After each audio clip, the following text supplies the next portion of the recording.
It all began on one particular night, when a certain woman accompanied by a certain boy arrived at the Dunton shelter, seeking shelter. However, the owner refused to take them in, making excuses that he already had too many lives to look after. It was then that the woman bribed the guy with a silver coin, which was more than enough for this greedy scoundrel to make an exception. Once inside, he shows them the room where they are supposed to stay. Since it's already midnight, he decides to leave for tomorrow, the explanation of the shelter's rules and the liability fees. After saying that, the man leaves. The woman, whose name is Ellen, helps the boy sit on the bed and for some reason feels a deep sadness for this poor soul, who has to endure so much at such a young age in a plot worthy of a grim manhwa. The boy wants to know where his mom and dad are, but it seems something tragic has happened to them both and Ellen is too horrified to tell him the truth. So she gives him false hope, claiming that he will be able to see his parents soon, but before that, he should get some sleep and wait for the new day to come. The innocent boy nods at her words and, a short while later, he is fast asleep. Meanwhile, she starts coughing violently and soon realizes she is about to die with blood coming out. With a last goodbye to the boy, she dies right there. The boy wakes up a while later, only to see the sheets covered in blood with her already dead. The brutal reality of this manhwa world hits hard, and later, the shelter's manager arrives with his mistress. They are both annoyed to see that the old woman died on them in the shelter. The mistress notices that the boy has the same off-white colored hair as Pauline, a woman who has been living at the shelter for a while now. Speaking of the devil, Pauline also shows up and yes, she really does look a lot like the boy. The mistress immediately orders that the boy be placed under Pauline's care. Since this is no act of charity in this grim manhwa, Pauline and the boy have to beg together on the streets and bring the money back to the shelter. Now, about this shelter, Dunton, it technically runs on charity money and government subsidies and is supposed to be a sanctuary for the homeless. But in reality, it's a wicked place that exploits children under the pretext of liability fees, just to make a profit, a classic setup for a manhwa villain. Pauline introduces herself and asks the boy his name. The boy doesn't answer. He's still lost in thought about the woman who just died. Pauline can read the worry written on his face, so she sits next to him and gives him a little pep talk. She doesn't know exactly what he's been through, but whatever it is, it's in the past now, a pivotal moment in this monster genre manhwa, and he has to keep his head up if he wants to survive. If he stays positive and in good spirits, happiness will eventually come. She holds out her hand to him and tells him he must strive to make his life better. The boy takes her hand immediately, and so a new chapter in his manhwa-like life begins. From that day forward, he pretends to be Pauline's son, and they beg together on the streets, though their mother-son relationship starts out as something purely professional. This growing bond becomes the emotional core of the manhwa, as Pauline always looks after him like her own son, protecting him from bullies and other vagrants. With all the affection she gives him, the boy never once feels lonely, and so 5 years pass like a gentle breeze.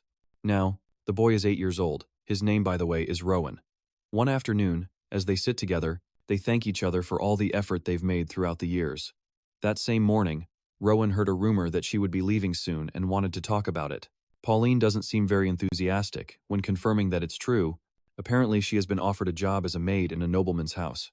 Rowen is genuinely happy for her, believing she'll do an excellent job as a maid.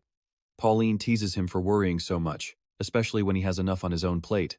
The boy, for his part, is truly grateful for everything she has done for him over the past 5 years. When Helen left him alone in this world, when the other children at the shelter bullied him, or when vagrants attacked him, it was always Pauline who was there, who always protected him. Tears begin to fall before he even realizes it. Although he should be happy for her, the thought of her leaving is tearing him apart inside. First it was his parents, then Helen, and now it's Pauline who is about to leave him all alone. Everyone leaves eventually, and the thought of being left behind once more consumes him. Pauline quickly snaps him out of his sorrow, reminding him that just because someone isn't physically by your side, it doesn't mean you're completely alone. You are only truly alone when your heart is empty. If you hold on to those who have gone and look deep inside, you'll see how much they loved and cared for you. So, whenever loneliness creeps in, she tells him he just needs to close his eyes and feel his heart, because she will always be there, by his side. The days fade away, the sun sets, and another night arrives. While in the middle of the forest, Rowen recalls Pauline's parting words, and feeling lonely, he closes his eyes and places a hand on his chest and tries to open his heart's eye, just so he can feel those who are important to him. As soon as he does, mana begins to swirl around him, a classic power awakening scene in this type of manhwa. Even with his eyes closed, he can see through everything as if the entire world is visible to him. Not just the world, he can also feel his parents, Helen and Pauline. Every person he cherishes feels closer to his heart. Years go by. Since Pauline left the shelter, she hasn't contacted Rowen a single time, leading him to believe she's still busy adjusting to her new life. As the Manhwa plot progresses, all he can do now is pray for her well-being. Meanwhile, he's been begging alone, just like the other children. The director assigns him to Zone 1, the most profitable area. Since he brings in high earnings, he is always treated relatively well compared to the other children. Then there's this guy who is overly friendly with Rowen. His name is Black, and he is the supervisor of Zone 1. He has been acting very close and kind to Rowen ever since hearing the boy's tragic story, and he was also the one who helped the boy understand that the cluster of light he sees is mana, a key element in this fantasy manhwa. Since this guy is so helpful and approachable, Rowen has no reason to distrust him. This man has clusters of condensed light within his body and turns out to be an experienced swordsman who uses mana. Because Rowen can see mana, a special ability often found in a manhwa protagonist, he notices that Black's has a strangely murky glow. Let's get some context on how mana works in the world of this manhwa. Mana is the main ingredient that helped form the world. People consume mana by breathing, unconsciously influencing the flow of the world. In this manhwa world, among all the people, a select few like Blake can harness the power of mana. Through various training methods, known as mana cultivation, Blake has explicitly instructed Rowen not to attempt mana cultivation without proper knowledge, as it could be deadly if mishandled.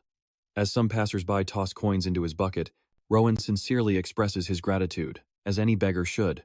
Some passing women find Rowen quite cute and adorable, unable to resist his charm.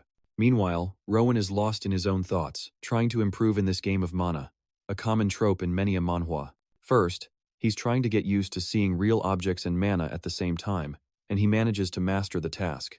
This small achievement brings a faint, victorious smile to his face. Not long ago, it was difficult to see both at once, but now he has gotten the hang of it.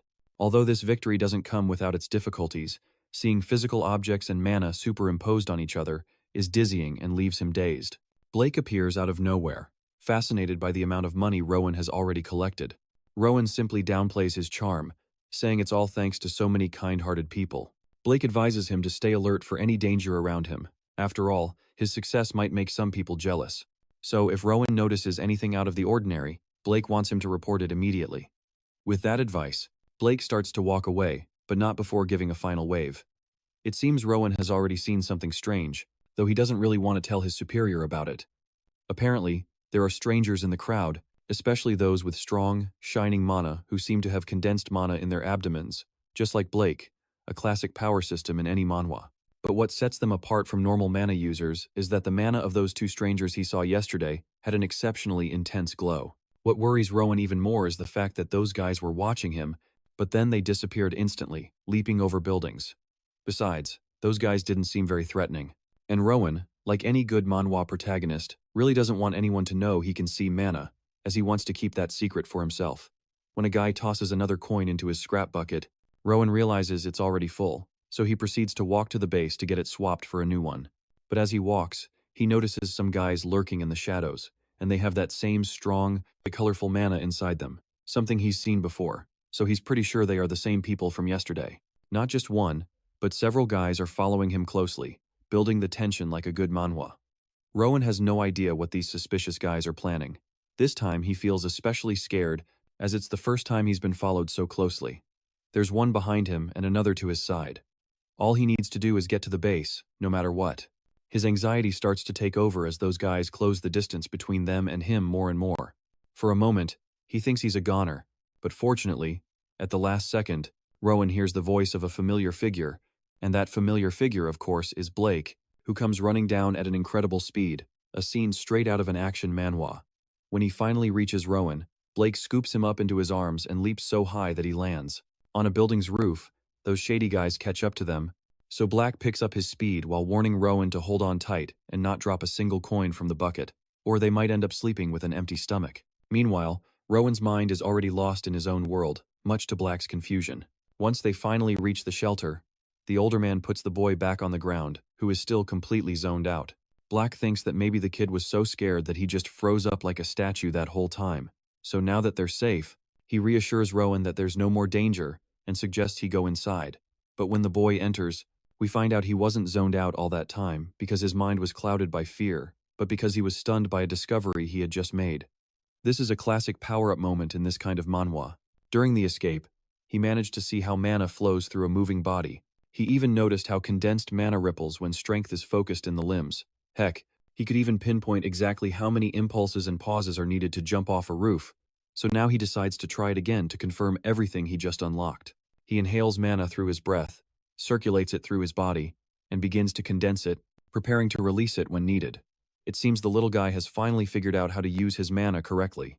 This is a pivotal development in the manhwa plot. Now all that's left is to put it to the test.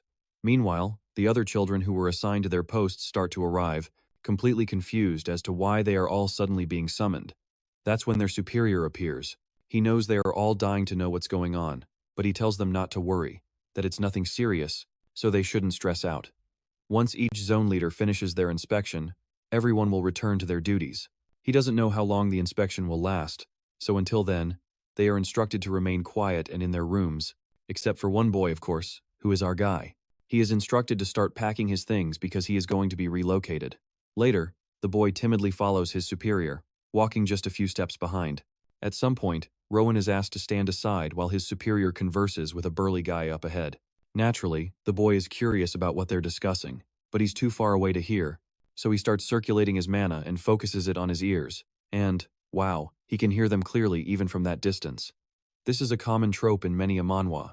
Apparently, they are talking about Rowen, who is now going to be transferred to the main building, away from the dormitory wing. Not even his superior knows why. Since they are the director's orders, he assumes the director simply has a soft spot for the boy. Well, you can't blame the director. After all, the kid is quite attractive and this manhwa seems to be setting up an interesting dynamic. Considering what happened in Zone 1, prioritizing his safety makes sense. Those suspicious guys that Rowen ran into earlier might be part of the syndicate. Although we don't know what that syndicate is exactly, hopefully we'll find out soon. The introduction of a mysterious organization is classic manhwa storytelling. The little guy realizes they must be talking about the weird guys who were following him today. Then, the big guy calls him over and signals for him to follow. Eventually, they go through the main building and meet a woman named Ami at the reception desk. The big guy wants Rowen to greet her, as she will be in charge of his well-being. After the introductions are made, the man leaves, and the two are left in a brief, awkward silence. Ami breaks it by asking his age, and the little one immediately responds that he is 10 years old, also admitting he doesn't know how to read or write. He simply never learned. Ami already expected this. After all, he comes from the dormitory wing, but starting tomorrow, she will teach him everything he needs to know. So he can start calling her teacher or, if it's not a formal situation, he can call her big sister. Now that she observes him more closely, she realizes that his face is surprisingly attractive for someone who comes from the dormitories, like a classic manhwa protagonist. The shy boy simply asks why he needs to learn to read in the first place. Ami gets a little irritated seeing that he doesn't even know why he's there. She explains that a reading event is when someone reads a book, or even a manhwa, aloud before a group gathered for a special occasion. Sometimes it's presented by the author of a new book or organized by nobles as part of social gatherings. Reading well is quite an important skill among the upper class, and, this time, Rowen is going to read in front of the shelter's sponsors. If he does well, he might even be selected for a special reading. You see, children who read impressively are often adopted. Those who are chosen for adoption usually read privately in front of their sponsor, but for someone like our boy who can't even read a single word, it's going to be a very steep climb. After all this flood of information, the kid doesn't even flinch. He doesn't seem confused or overwhelmed, which leaves Ami completely intrigued and bewildered. She just gives him an affectionate pat on the head before telling him to follow her. She takes him to his new room and introduces him to the other children who live there, once she leaves. Rowen proceeds to put his belongings in his personal locker, something he never had in the dormitories. That's when one of the children approaches him, looking at him in disbelief, as if he couldn't believe Rowen came from the dormitory wing. Although he's surprised, he also seems quite fascinated. He admits that he's never met anyone from the dormitory wing before. As a gesture of goodwill, he introduces himself as Teo, the blonde girl is Noah, the boy in the middle is Hayden, and the reserved girl to his left is Lily. Teo then explains the advantages of this place. Here there will be no one to bully him, and he doesn't have to go out begging anymore either. The children who participate in the reading events help out in the library, work in the reception hall, and attend to the guests. The kids in this room, in particular, manage the library, organize the books, and are even in charge of the manhwa collection, of the daily operations. Since Rowen is a new member, they give him a warm welcome and express their gratitude for him joining them. As night falls, Rowen lies down in his bed. He can't stop thinking about the books. For him, books contain all the knowledge of the world, a theme that makes this manhwa so compelling. For a curious child like Rowen, just thinking about her makes his heart fill with gratitude. In Zone 1, Rowen has just finished reading a book as part of his rehearsal. This whole situation feels like the start of a great manhwa. Once he places the huge pile of books on the table, the woman starts to take note of the titles. When she finishes reviewing them, she notices something surprising. It turns out all the manhwa Rowen has been reading until now are fairy tales, so she wants him to move on to the novels in Zone 2. She doesn't forget to give the boy the well-deserved recognition for the incredible work he's been doing. The boy is happy he can read the books from Zone 2 now. After all, that's where the books adults read are. He's so excited that he wants to read a little more before going back to his dorm. The woman gives him the permission he needed. So he walks straight to Zone 2. The little one is having the time of his life looking at all the books. And no matter which one he picks up, he wants to read it right away. But then a particular book catches his eye. It's titled, The Birth of the Grafton Kingdom and the Union. The mention of the Union sounds familiar to the boy, something he had heard from the adults. Upon opening the book, the first thing he sees is the map of the continent he has lived on his entire life. One of the Grafton principalities won a long war, and the world was reorganized into a system of a single kingdom and 6 autonomous principalities.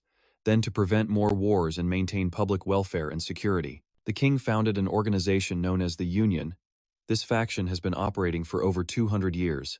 To maintain peace and order, members of the Union are supposed to be kind and good-hearted people. But if that's true, Rowen can't understand why someone like Black ran off upon seeing the Union members. The only conclusion is that maybe the Union discourages begging and Black was afraid of being punished. Although, on the other hand, Black gets along quite well with the local supervisors, so it doesn't make sense. There's another possibility. The shelter and the Union might not get along and, for some reason, the shelter is hiding what happened that day. The day he was chased by the Union members, it must be something really shady, like a plot from a dark manhwa, for the shelter to keep it a secret. Just thinking about it makes him feel very uneasy. A few days passed like a gentle breeze. Rowen is seen cleaning the library using his mana to lighten the work.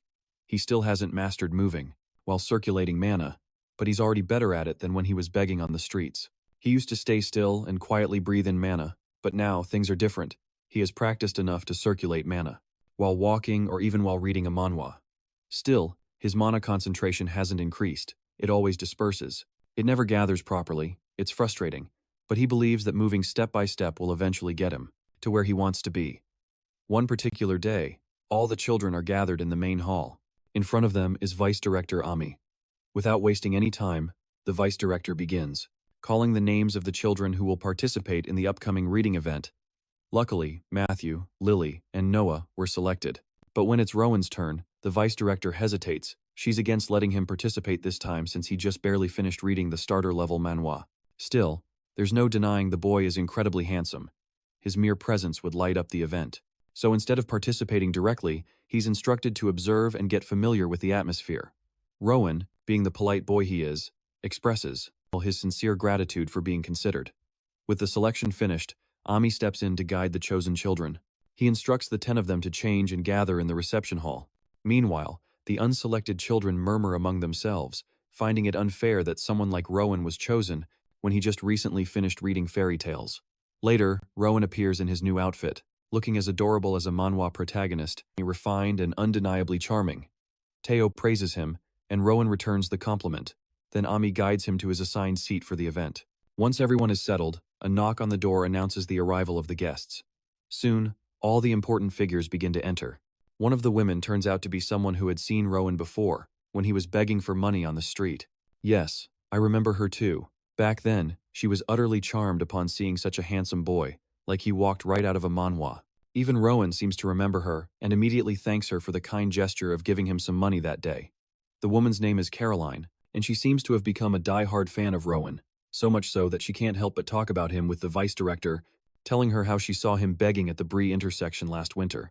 He already looked handsome back then, but now he looks even better. To add to the excitement, the vice director reveals that Rowen has also learned to read. Upon hearing this, Caroline becomes even more excited and insists that Rowen read a passage from a book today. The vice director humbly reveals that Rowen is only there as an observer. This disappoints Caroline, who was looking forward to hearing him read.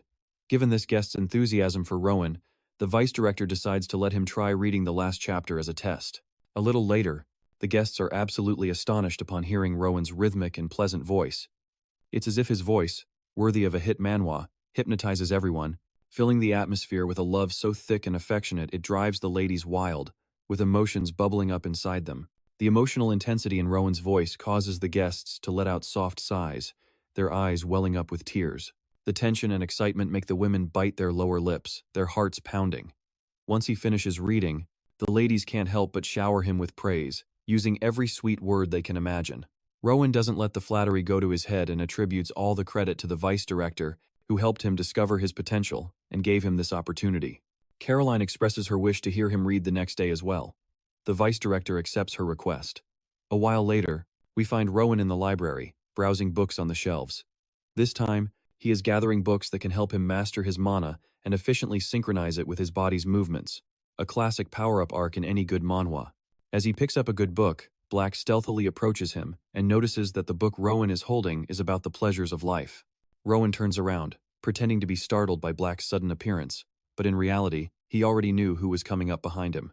It seems Black is there to congratulate Rowen on his exceptional performance at today's reading event. He's a bit disappointed that he missed hearing him in person, so he went to the library hoping to hear him there.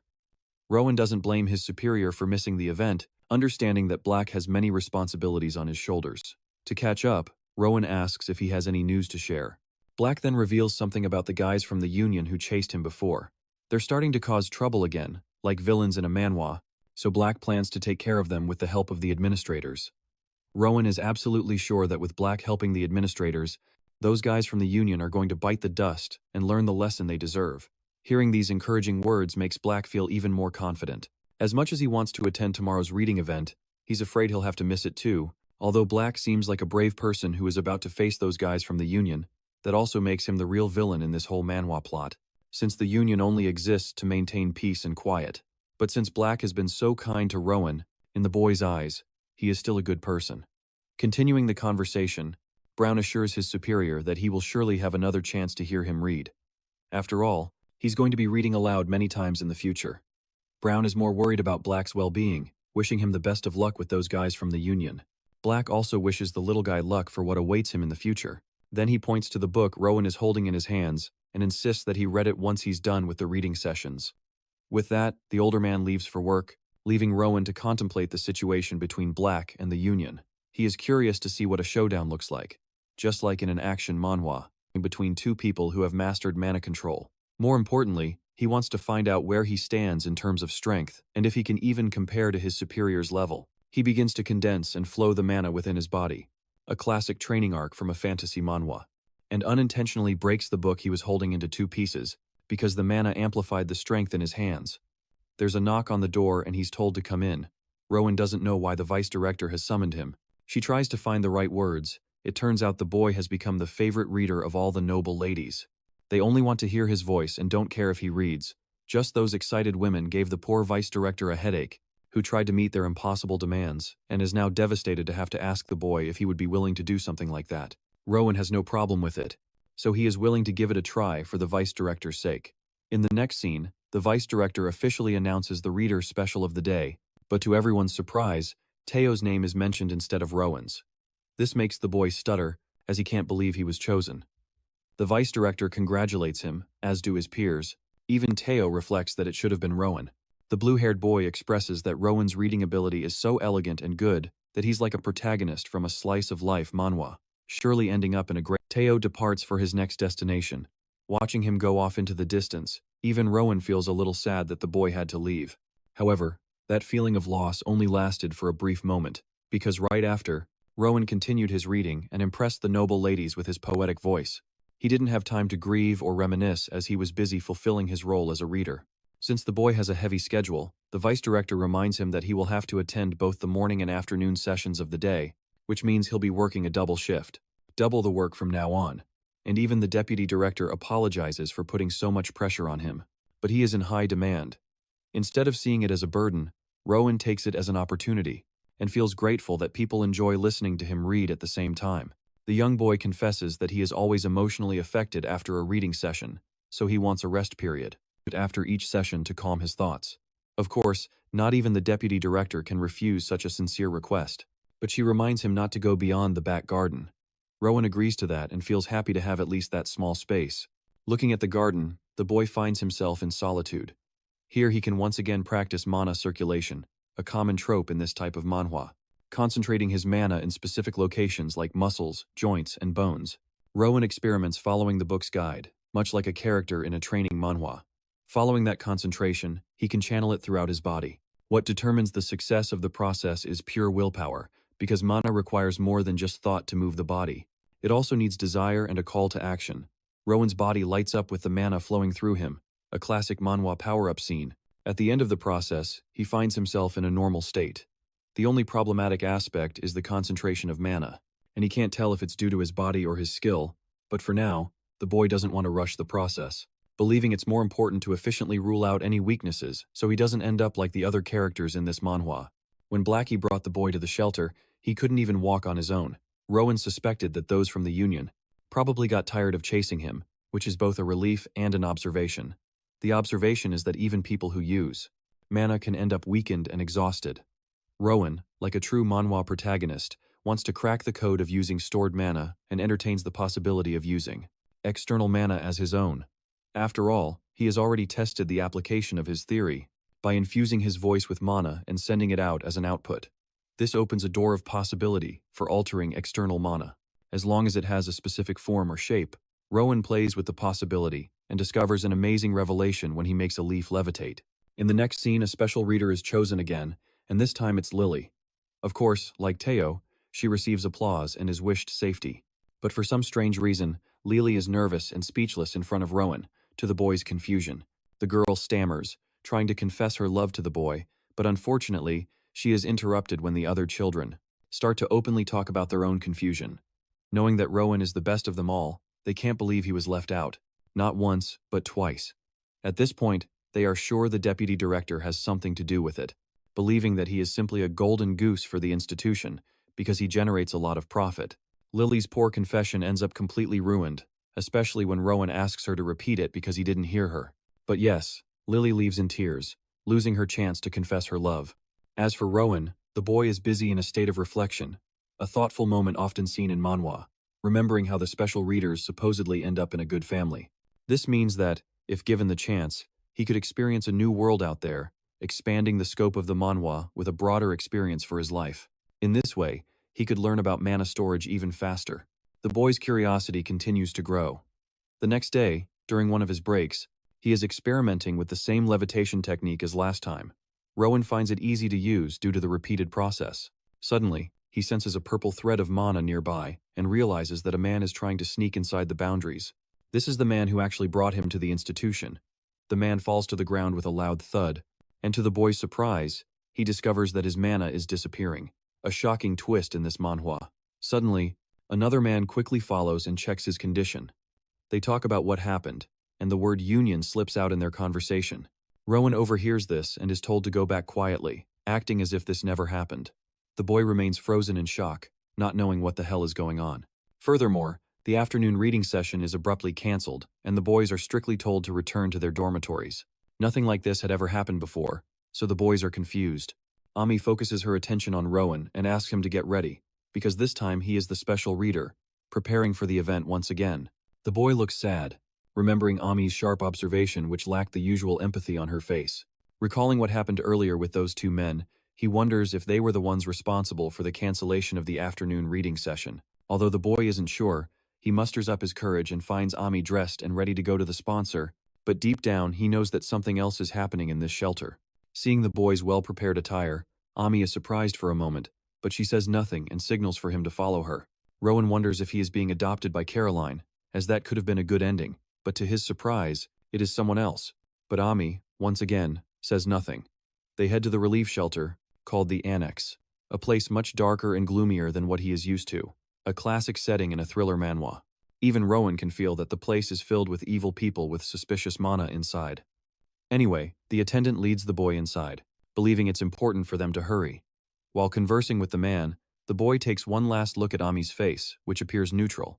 Upon entering, he quickly notices that the building has no windows and is much gloomier than he thought. The boy doesn't want to let his guard down in case something happens. As he enters, he hears the vice principal's voice. They enter a strange-looking room that looks more like a ritual sacrifice altar than anything else. This manhwa is definitely heading into horror territory. Immediately, Rowen is told to sit in the chair and start reading. Gathering his thoughts, he wonders if these mysterious people are on the run from the Union because of what happened earlier, and he is also completely lost about the purpose of the ritual. Rowen sees the book he is supposed to read, but the boy seems agitated and worried. For now, he is curious about the strange pit that descends downwards, wondering if there is something inside. An enlightenment strikes his mind. It's actually a large mana pit, a power source straight out of a fantasy manhwa. Rowen is told to start reading immediately, and so the boy begins to poetically read a passage describing a grim story related to the dark pit. Even now he can feel the dark mana building up inside him, like a protagonist in a manhwa. Rowen continues to read, reflecting on how he's being struck by an uncontrollable emotion. His reading takes a darker turn, even in his own narration, and he now realizes what is happening.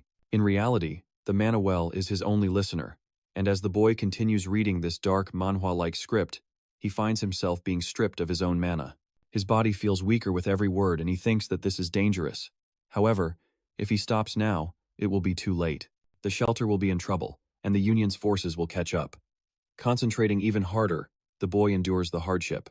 His new plan of action is to absorb the surrounding mana and slightly adjust its flow for his own benefit, and with that, the tentacles of white mana branch out and away from his body, enveloping him in a kind of barrier. His complete control over the mana flow, like a scene from an action manhwa, was a total success.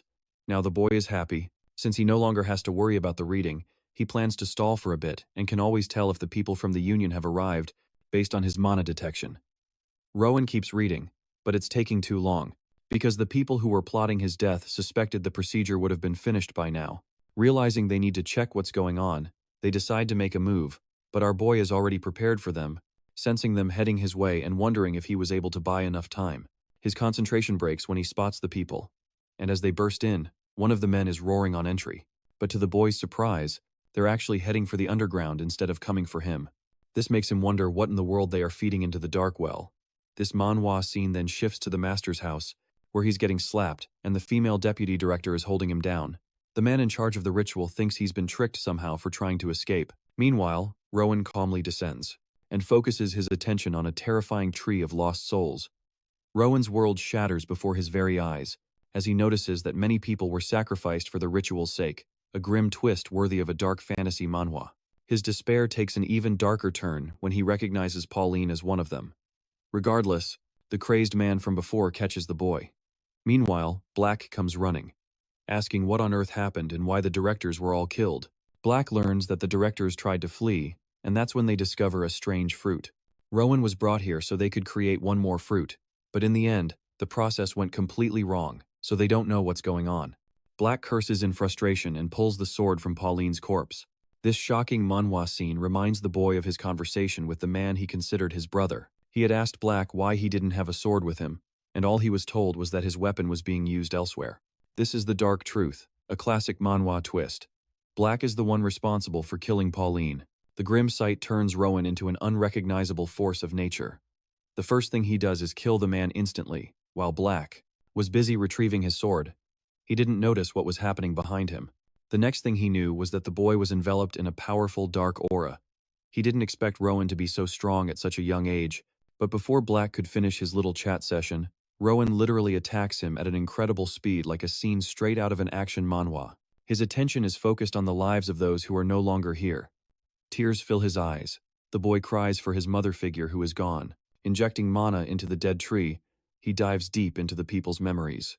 Rowen notices the tragic and horrible memories of helpless children, a very dark turn for this manhwa. Crying and dead people. In front of him is a man, a mature version of Rowen who looks exactly like him, but older. Before the boy could delve deeper into the memories, the sequence breaks to his regret, and although he doesn't know what's happening, something inside him has changed, signaling a classic power-up for our manhwa protagonist. It's as if he is reunited with the familiar mana he once lost, the memory of Pauline hugging the young Rowen. Pauline tells him that he is only truly alone when his heart is empty, and if the boy continues to hold on to the memories of the people he cherished, he will never be alone. That's why he must look deep inside his heart and search for their love. It's not something that can be seen, but felt. Pauline's voice echoes in the boy's mind, ordering him to listen to the sound of his heart. This familiar mana is giving the boy instructions, a pivotal moment in this manhwa's plot, not to lose sight of what is important to him. And although his memories and the love he shared with his mother figure are gone, they now remain inside his heart, now and forever. And with the end of their emotional reunion, reality hits him. Black has his sword pressed against the boy's neck, revealing that he waited for Rowen's sake, or else he would have settled everything sooner, but he always knew the boy was cunning. His subordinates ended up ruining his plan, but now he's curious and wants to ask something. Black asks the boy to come with him, or simply die a quiet death, with no one around. Breaking his silence, the boy coldly asks where they are headed. Black expresses that they will probably go to another farm where he will take care of the trees, like the ones in front of him. Black will be his manager and look after him. In other words, he will officially become a member of the group known as the Rattlers. Now, what are the Rattlers, you ask? It's actually his cult leader's group, who intends to change the course of their world with dark magic. Black is merely a servant of his leader, which prompts a terrifying question from Rowen. In his lifeless eyes, he wants to know if Black is responsible for the tree's creation. To that, the swordsman replies that he doesn't have that kind of power, so that's not really the case. All he does is observe the creations of the high priests who can do something like that. Anyway, Black has no time to chat and wants to know the boy's answer, questioning his decision. Rowen states his stance maturely, rejecting the offer. In that case, Black is dissatisfied and literally thrusts his sword at the young man. This guy is the same one who treated him like his younger brother, so he at least expected some hesitation. But no, he really went for his head. Fortunately, Rowen stopped the sword to the scoundrel's surprise. The boy casually stopped the weapon with two of his fingers, thanks to his external mana control now. A power-up worthy of a top-tier manhwa. Rowen wants to know if Blacken is responsible for killing Pauline. The arrogant swordsman wonders if the little boy will seek revenge if he answers yes. In response, the boy shattered the sword with his electrifying mana, declaring that Blacken won't live to see tomorrow. This entire scene feels like a pivotal moment in the manhwa. A powerful blow that brings him to his knees in pain. The little guy even warned him beforehand to dodge and he still couldn't. Before Blacken could even curse, Rowen coldly ends his life, cutting him down in a single strike. The boy coldly emphasizes that people like him shouldn't be forgiven with guilt, nor feel like they're being wronged. After all, this is just the direct consequence of their own actions and, from this moment on, Rowen will make sure to deliver justice against people like him. At the end of his declaration, Blacken gets the Gojo treatment and is turned into a Kit Kat. Rowen's troubles aren't over, though, as he detects more than a few people descending to the lower levels. The group arrives and their leader orders them to search the entire place. This is Oscar, the sub-captain of the Union Division, who notices the talent of the boy and asks him if he can use telekinetic powers. The boy is confused, so Oscar changes his question and asks if he somehow learned magic through the Riddle Group. In response, Rowen denies such a thing and clarifies that he never learned magic formally. In fact, he's self-taught, which is a classic trope for an overpowered manhwa protagonist. But Oscar judges that the boy isn't lying. Anyway, the sub-captain introduces himself properly and learns about the boy. Rowen impresses the sub-captain with his sharp observation, mentioning his knowledge of the Faith Division, known for handling reconnaissance missions and specializing in swordsmanship. He even points out that Oscar is an S rank, based on his insignia. The sub-captain is truly dumbfounded by the boy's cunning and observational skills.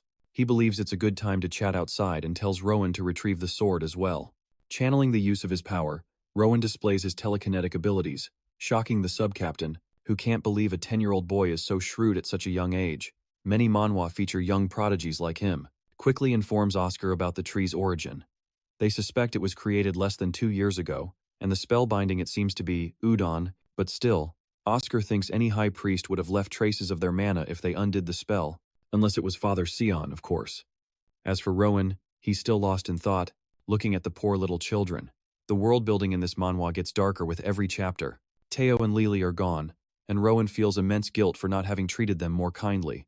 He then asks Oscar if he's seen many trees like this on his missions, which also means that the division of the Union's faith will probably investigate more farms to dismantle the Clatter group. Although Oscar answers the boy according to his question, he makes a surprising observation about Rowen.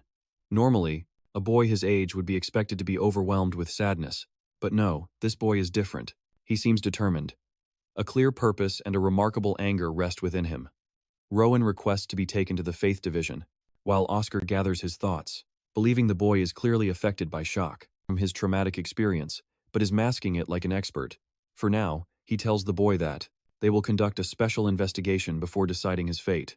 He is told to follow the path and, as he does, he spots a coin on the body of the deceased deputy director. The boy takes it and leaves with Oscar. According to his observations, there has been no noticeable damage to the Pillar of Faith. 13 casualties are noted on the side of the evil organization, while 3 people were found dead on the ADR's side. 2 main culprits are suspected of the crime, and one of them appears to be Ami. Furthermore, the high priests and the group's top executives apparently only set up the initial ritual zone. They have not yet discovered the true cause of its collapse, which is why further investigations are being conducted to find out how and why. With the report concluded, the vice captain turns to Rowen, a central character in this manhwa, asking where the boy finds the most comfort. Rowen replies that he likes the library, so, catering to the boy's preferences, the considerate. Oscar believes it's best to talk there. He tells the boy to lead the way, and, in the next scene, they are seated inside the library, discussing the plans. Oscar expresses how, even within the library, he can't find any books on mana cultivation. So he's eager to know how the boy managed to learn magic on his own. Rowen's simple explanation is that he just figured it out, which is a pretty clear sign of his genius, typical for a manhwa protagonist. Talented people usually don't have a good way of simplifying their intuitive skills, so this type of reaction is common. Anyway, getting back to the story, Rowen calls himself smart, which I find very cute. Even the vice captain thinks the boy is telling the truth, and that he might be talented. Still, he wants to know the boy's perspective on the events that unfolded. So the boy begins to talk about the first time he arrived at the shelter. Their conversation went on for quite a while, and he finally concludes his suspicion that Pauline must have been the one responsible for transferring her powers to him. Even after hearing his side, many aspects of this manhwa's story leave the vice captain confused. For example, this is a child who never even trained in mana cultivation, and yet, he was able to kill 2 men from the Riddle group, especially Black, who was a talented swordsman. A truly shocking development in the manhwa. Then there's the fact that he also broke the high priest's ritual conditions, which is no common feat. For now, the boy seems to be using telekinesis without uttering a spell, so that's also strange. And then there's the fact that he doesn't even seem exhausted. Rowen is a treasure trove, a classic overpowered manhwa character that no one bothered to look for. The boy is curious, so he wants to know more details about the tree they discovered. We are given a full explanation, basically. It's a ritual device created by the organization that consumes human life, a dark plot point in this manhwa. Its purpose is to generate a fruit, formed from the consumption of life energy. In reality, it's just a condensed version of mana physically manifested into one form, therefore, it's a precious fruit. Oscar even shows the boy the fruit that was created as a result of consuming Rowen's mana. The fruit is then taken and eaten, which allows one to increase their mana reserves. It is an expensive product on the black market. As for why they are using the reading method, it's actually because the rituals require certain conditions to be met. The reading is supposed to stabilize the tree and improve the quality of the fruit. From this explanation, Brown reflects on how the tree was invested in his story, almost as if it were reading it to someone else. That means it became stable in its activity, and before becoming trees, the boy understands they were living, breathing people, a tragic backstory fitting for a dark fantasy manhwa. Oscar is impressed by his critical skills and concludes they think the same way. The boy isn't done with his questions yet and wants to know about the word telekinesis. So the vice captain tells him it's just a form of magic that allows moving objects through mana instead of physical contact. Rowen demonstrates the same ability and realizes he was actually manipulating magic all along. He doesn't have much information about his own power or the nature of magic. And although the boy exhibits the first stage of telekinesis, only Oscar considers him unique for his age. A true manhwa prodigy. Remembering that the boy wants to join the Faith Division, Oscar is curious about the boy's intentions. After all, he recently went through a traumatic experience of being stabbed in the back by the people he loved and trusted the most, so he's curious why Rowen, a protagonist straight out of a revenge manhwa, wants to join their group even after everything he's been through. By the way, the Faith Division or the Union are the same thing, just with different names. Rowen openly confesses that although he doesn't completely trust the Faith Division, his intuitive ability concludes that Oscar is actually a good person based on his mana. Oscar is left a bit bewildered, hearing a 10-year-old boy call him pure and innocent, and he even says the boy's intuition could lead to his downfall in other situations. Rowen argues that he can read people very well, a crucial skill in the world of this manhwa, but regardless, it won't be easy to let a child join the group or interfere with their plans. This makes the boy wonder if he is inexperienced or weak compared to their standard. But the vice captain interrupts him and tells the boy to listen carefully. In life, There are more important things than just one's own talent. His strong tone just killed the poor boy's mood. Rowen becomes sad, which makes Oscar clarify that there's nothing wrong with him. It's just that making exceptions for an outsider is difficult, and that he's too young. Then the young but cunning boy asks if someone's age matters more than their ability to perform. This surprising question stops the vice captain in his tracks. It's true that Rowen exhibits the talent of a genius for his age, a classic manhwa trope, and that's made evident by his ability to subdue 2 adult men, but that's not all. Unfortunately, Oscar admits that the Union values someone's experience through their age more than their talent. Rowen then asks if he is an immature child to their group. Well, the vice captain decides to give the boy a chance and considers this more like a manhwa-style interview simulation than a conversation. His first question is why he killed Edgar, when he didn't even harm him at first. To that, Rowen cunningly replies that Edgar killed the director, as well as his wife, a fitting end for a villain in this manhwa, and it seemed obvious that he would be the next to die, so any hesitation on his part would have been fatal. Oscar argues that the boy still killed 2 people, so it's possible that other factors influenced his decision-making process. Perhaps it was his anger that blocked his path. Rowen accepts that his emotions definitely played a major role and isn't afraid to admit it. At the same time, he believes that sometimes human emotions don't cloud judgment, but rather clarify the decision-making process. As for the basis of his judgment, he concluded that many innocent lives were taken by the scoundrels before him, so it made no sense to forgive those people who had nothing in their lives worth redeeming. Ultimately, the young boy also had no right to let them continue living. Faced with this statement, Oscar asks if the boy had the right to kill them. Rowen replies that it was the only fair deal based on the preceding factors. It's just that in that critical moment, he possessed the power to bring them to justice, much like a manhwa protagonist. However, he doesn't want to escape from reality. The reality that he is responsible for taking a life, which is why he has no excuses. The vice captain asks him if it was really necessary to kill those men. To his surprise, Rowen admits that at the end of the day, some people are tasked with carrying out sentences, and with his chilling gaze, he also concludes that the Union existed for that reason as well. In that brief moment, the vice captain saw a potential in him that often defines a manhwa hero. It's true that the Union's goal is to act according to its highest values, but even more so, its ideal is to create a world with happiness and laughter everywhere, a world that is safe from harm, stable, and as peaceful as possible for the generations to come. Although this kind of ideal will never be fully realized, it remains the impossible standard the organization tries to achieve.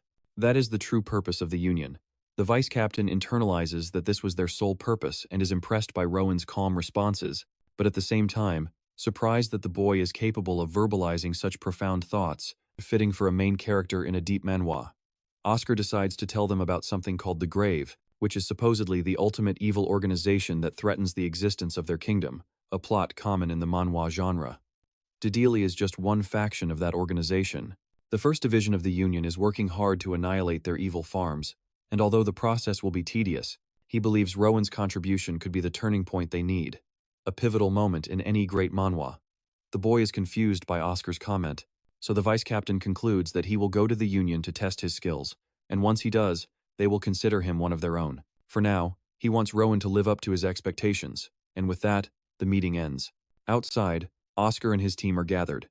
He announces the evil operations of the Tunin shelter, which aided Dedel's dark plans, but fortunately, the Union has once again demonstrated its power and has eradicated the darkness in this area.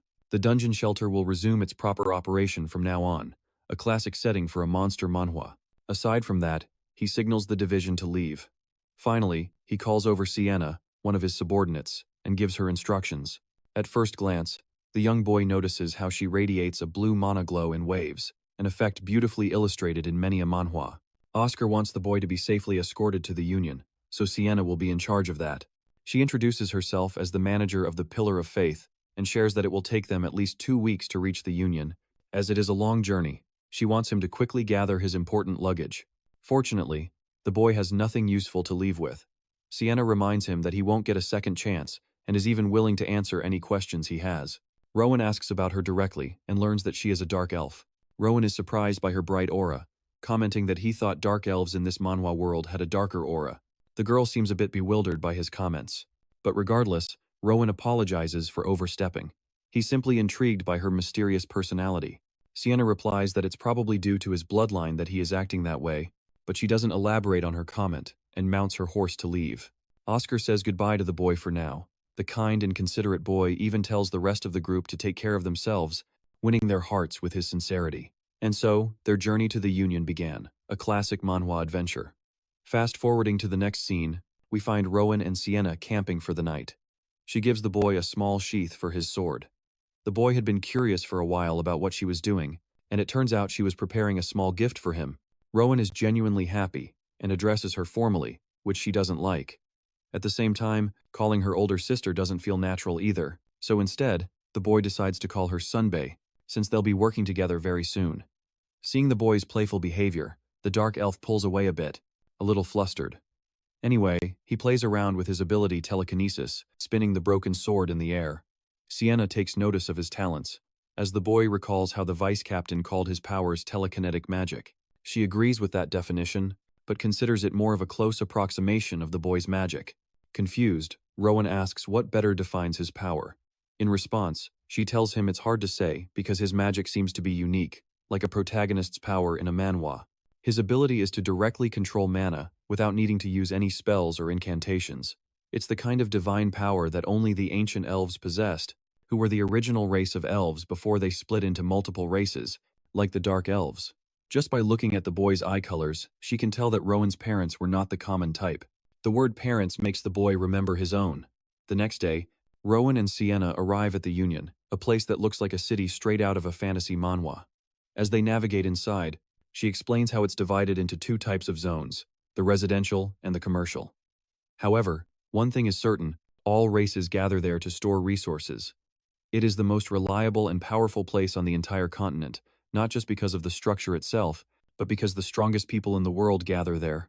It's a central hub, much like you'd see in any epic manhwa. That's why the Union is considered the sword and the book of the continent. Warriors and mages group together to protect the citizens from evil organizations like the Tomb.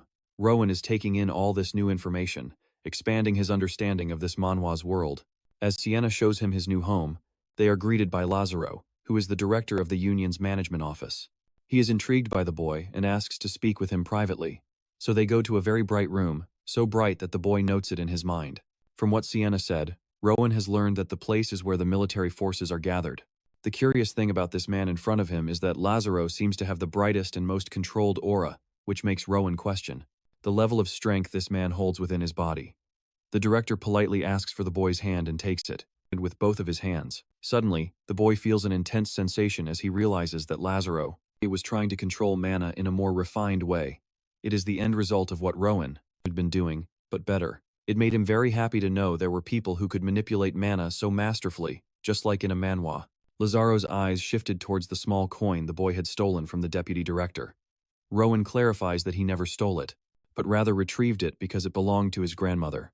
It was simply the act of taking back something that was his. Anyway, the director wants to see the emblem and asks the boy to hand it over. But even after trying with all his might, Rowen can't pull his hand away or move his body. It's as if their bodies were connected and bound together. Lazaro's immense control over mana was astonishing, the kind of power level you'd expect in this manhwa. Rowen believed that if he could perhaps resist the pressure of gravity and mana at the same time, he could break free. And indeed, he does break free using this technique, impressing the director quite a bit. He had always wanted to know if this kind of power existed, and seeing Rowen's ability in action surprised him even more. However, something about the situation bothers the little guy, who thinks he could have done better. In the end, all he did was copy the director's mana control, but the director might be able to tell upon inspecting the emblem. Lazaro's mana wavers for the first time, an observation that is instantly noticed by the young man. He thanks the boy for showing him something so valuable, but Rowen is curious and wants to ask a question. He wishes to know if Lazaro is truly the strongest man in the Union, to which the director laughs and denies such claims, stating that he's just a boomer helping the new generation. He also calls himself a raccoon, but the boy is a stickler for details and misses the metaphor. To answer his question truthfully, Lazaro explains that the 7 team captains are incredibly powerful, and there's also the commander, who is a master at his job. There's also the governor and the authority of the Union itself, so compared to those big shots, he is nothing more than a raccoon, by his own definition. This entire power-scaling explanation is a classic manhwa trope. Lazaro is more than happy to reward the boy with his time, as long as he schedules an appointment. Just from first impressions, the boy has started to like the director, rating him as good and strong. He thanks the director and feels satisfied with his decision to come to the Union. Anyway, the boy is taken to his new home, which is supposed to be the Union's school or the Union's academy. This is a common setting for a manhwa protagonist's growth. Normally, whenever one of the team members goes on a mission, they send their children there. It's the perfect place for the boy to hone his skills, his talent, because in the future he could end up becoming a powerful member within these 5 years. However, she reminds him that there is no specialization at this academy. It's a mix of all talents, like swordsmanship, magic, and martial arts, all common skills in a fantasy manhwa. They are responsible for polishing the students' talents with basic theory and core fundamentals. The thoughts of going to a proper school fill the boy's heart with happiness, and even Sienna is happy for him. The next part of the manhwa focuses on the Union Academy. Our favorite little genius looks majestic in his uniform and asks the woman if she is a professor. Realizing she forgot to introduce herself properly, Daphne tells him that she is the director of academic affairs and also teaches languages. Daphne hands him the first-year class schedule, as well as the list of subjects he can choose from. The subjects range from different aspects of mana, swordsmanship, and even things like astronomy. Everything seemed so interesting that he checked all the boxes. When Daphne received the list, she was surprised, telling him it would be really difficult for the boy to handle all the classes, as it would be a problem if he didn't pass them. But the boy's curiosity, typical for a manhwa protagonist, knew no bounds. He wanted to learn everything. Daphne emphasizes that there will be too much homework for him to keep up with and that studying isn't easy for most students. But for the boy, this was something unknown, as he doesn't understand why studying is difficult. Hearing that question, Daphne realizes she's dealing with a unique child, since most children usually don't like to study. Anyway, she decides to keep the original list for him and suggests they go to the first class. In the next scene, the boy follows Daphne to the classroom, his eyes scanning his surroundings. It's no different from what he thought.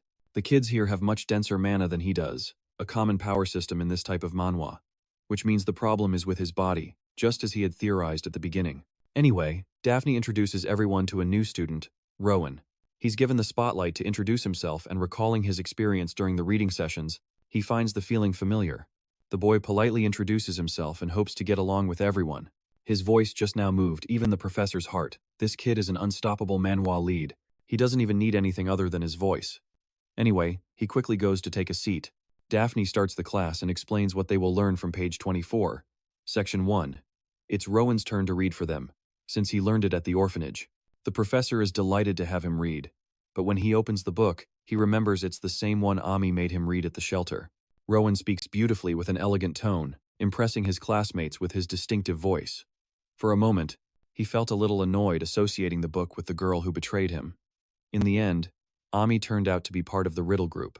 Still, he wants to give her another chance and hear an explanation from Ami's side, because he still doesn't know what she really felt for him. Even at such a young age, the boy reflects that people are much more complex to understand than textbooks, a deep thought for a manhwa character his age.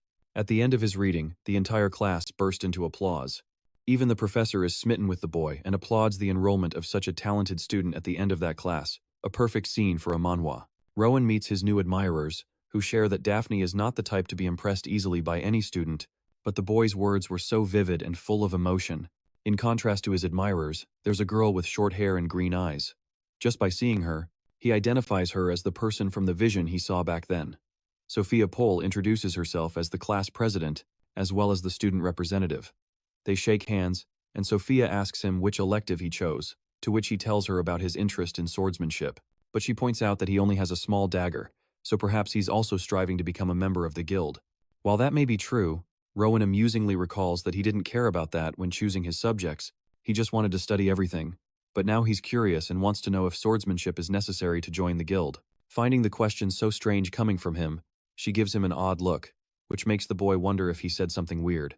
In the next scene, all the students arrive at the training field, where the instructor is waiting for them. Suddenly, everyone starts running towards him. Much to the boy's surprise, they tell Rowen they're going all out from the start, but that's not the surprising part. The real shock is their use of mana, which gives the boy more than enough incentive to do the same. The happy boy speeds past his classmates, his power level something straight out of a manhwa, even after starting late, leaving even the student president in shock, who notes that his speed is extremely unnatural, as he overtook every student with ease, taking the lead. The boy cheerfully challenges them to catch him, a scene that feels like it's straight out of an academy manhwa. Seeing the students get all riled up over the new kid makes the instructor nervous, He can't believe the boy can run so fast with such a small body. This makes him curious enough to inspect him up close. All the students end up exhausted after the race, because our protagonist left them completely in the dust. Anyway, they are quickly gathered for an assembly, while Rowen is still happy to have friends who can use mana just like him. Sophia, on the other hand, wonders if the boy is even human. The way he sped up and left them behind, even lapping them, seems insane to her. And despite running so much, the boy is fine and shows no signs of exhaustion, a feat worthy of a manhwa protagonist. Noticing her staring at him, Rowen asks if she enjoyed the race. Sophia is startled and internalizes that he is definitely a demon.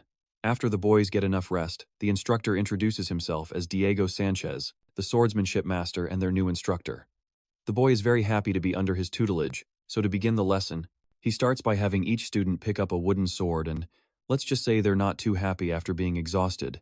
But curiously, Rowen still hasn't moved. Diego tells the boy to hurry up, but Rowen seems hesitant and scared of the sword because of his memories with Black, hinting at a dark backstory fitting for a complex manhwa character. Can be a dangerous tool. At the end of the day, it's just that, a tool. In this case, the sword's intent doesn't matter, but what matters is the character of the one who wields it. That's why he wants the boy to face his fears. This eloquent description of a sword as nothing more than a tool really resonates with the boy. He comes to the realization that if he had used a staff instead of a sword, then he would simply be afraid of staves. This leads him to conclude that swords are not the problem, so he steps forward and takes the sword, internalizing that he doesn't expect to become a master swordsman like in some epic manhwa. At the same time, that doesn't mean he should run away at the mere sight of one. Diego assesses that the way Rowen holds the sword shows talent, but the unfortunate part is his weak willpower. The instructor says they will now have paired duels, and while any method is fine, their ultimate goal is to subdue the opponent. First up, Rowen is paired with Sophie, a match that surprises them both. The students theorize that Sophie will win this encounter simply because of her family lineage and her talent in swordsmanship. Anyway, the master gives them the signal to prepare for battle. The fight begins with Sophie taking a wide sword stance, a scene straight out of a fantasy manhwa, locking her eyes on her opponent. Come to think of it, this is the first time the boy has witnessed true swordsmanship. He finds her mastery of the weapon admirable and thinks it's very different from the terrifying feeling he felt that one time. Adjusting his sword, he wonders what good swordsmanship truly means. So he takes his stance, hoping to learn from this opportunity. Just by seeing his posture, both the instructor and Sophie are shocked, as he is attempting a perfect neutral stance. It's a miracle to see the boy master it so naturally on his first try, a true manhwa protagonist moment. Still, Sophie refuses to lose in a battle of swordsmanship, as her family's pride is on the line. Armed with that determination, she manages to block her opponent's first attack. Rowen misses, but it startles her a bit. It's as if he already knew where she planned to strike him. Noticing Sophie aiming for his chest, he dodges her blow, not just once, but repeatedly until she ends up being blocked and forced back. Sophie gets frustrated mid-combat, annoyed that her cautious opponent has read her every move. It's as if he's witnessing the future before it happens. In the end, she admits defeat and asks for another match. Rowen smiles at her and agrees. After the match, they talk a lot about how well he did. She is truly impressed by his natural ability to handle a sword. It turns out they fought a total of 4 times, with each winning and losing 2. Sophie is happy that she can continue sparring with him more often. Aside from that, the students are happy because the next class will be magic, which means they can rest a bit. But Rowen is confused because he thinks that class is probably one of the most important for becoming a guild member. However, the boy's simple question leaves his classmates speechless. One tells him that, unfortunately, their teacher is so far above their level that it's impossible to learn magic from him, a classic manhwa trope. Rowen agrees that learning magic isn't easy, but he's curious about their professor. At that point, the students start to notice the boy's real lack of knowledge. The man who is going to teach them basic magic is not only a former commander, but also the dean of magic at the academy. That man is the prestigious Professor Arthur. The magic class begins. Professor Arthur is a man who used to be a renowned commander, and from the looks of it, Rowen is impressed to notice that his mana is even denser than the headmaster's, which piques his curiosity about who the strongest person in the guild might be.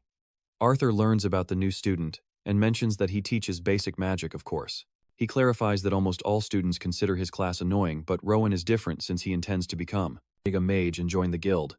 This confession greatly pleases the old man, who praises the boy for his determined spirit, and at the same time reminds him that he is straying from the path of swordsmanship, which makes Rowen wonder, If that was the reason his classmates looked at him weirdly before, so he asks why that happens.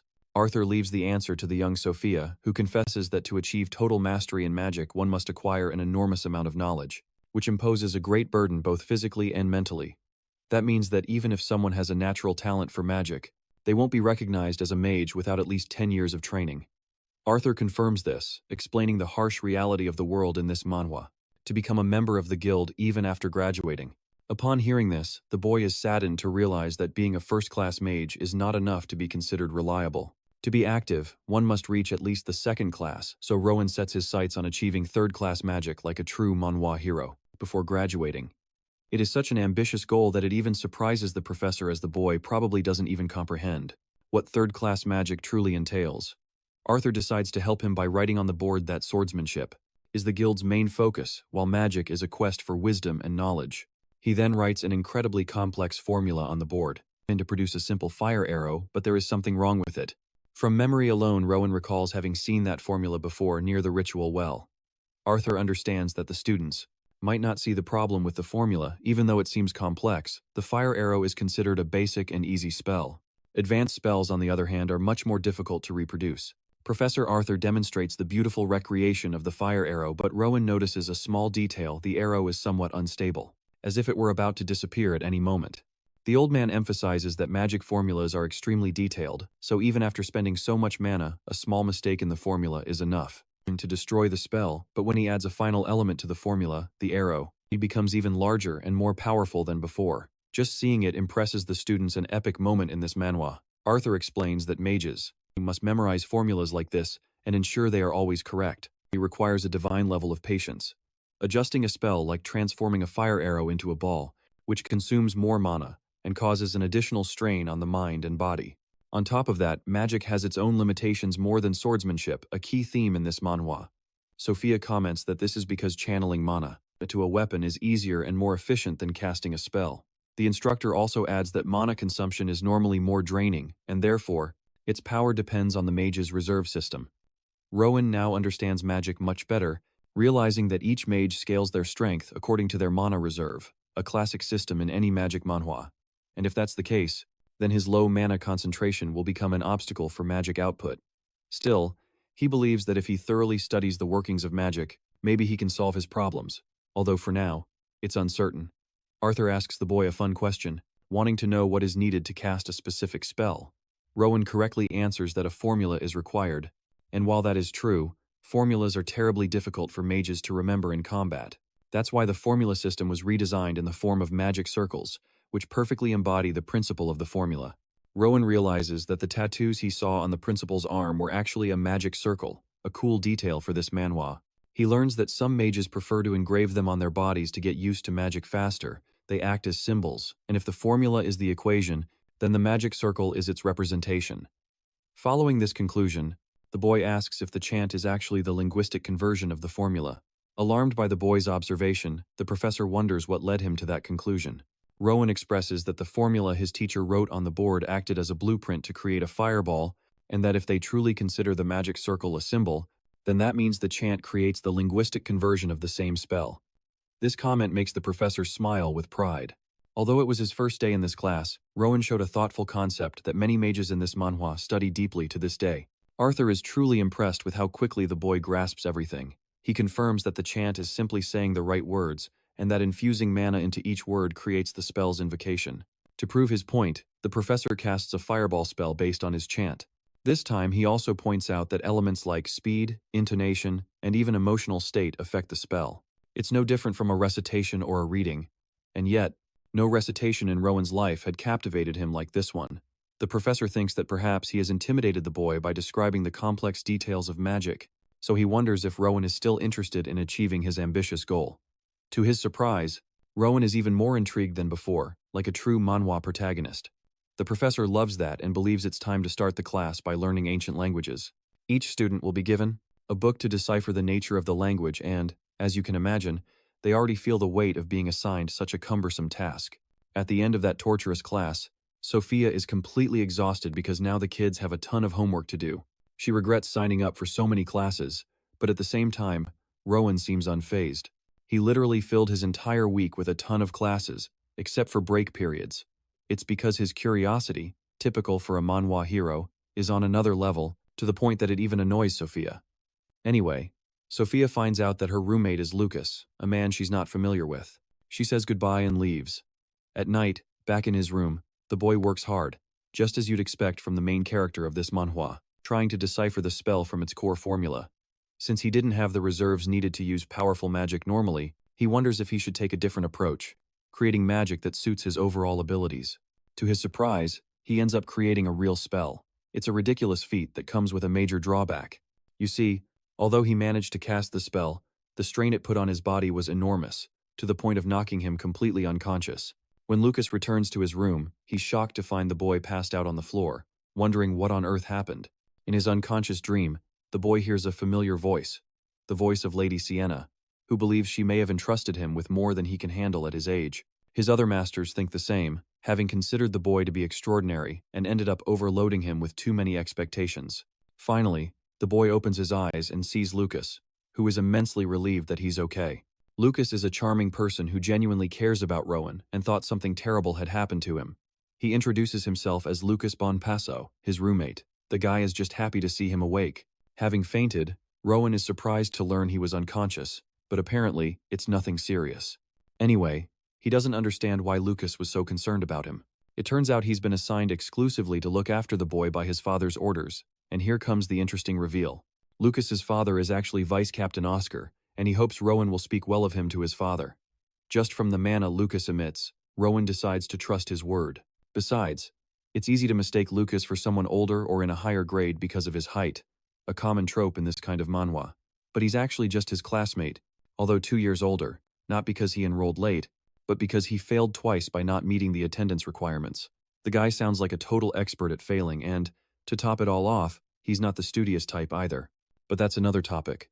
He's really intrigued whether the boy passed out from using magic, which seems obvious from the mess in the room. This manhwa is getting interesting. It's true that Rowen tried to cast a fireball, but what happened after that is a blur in his memory.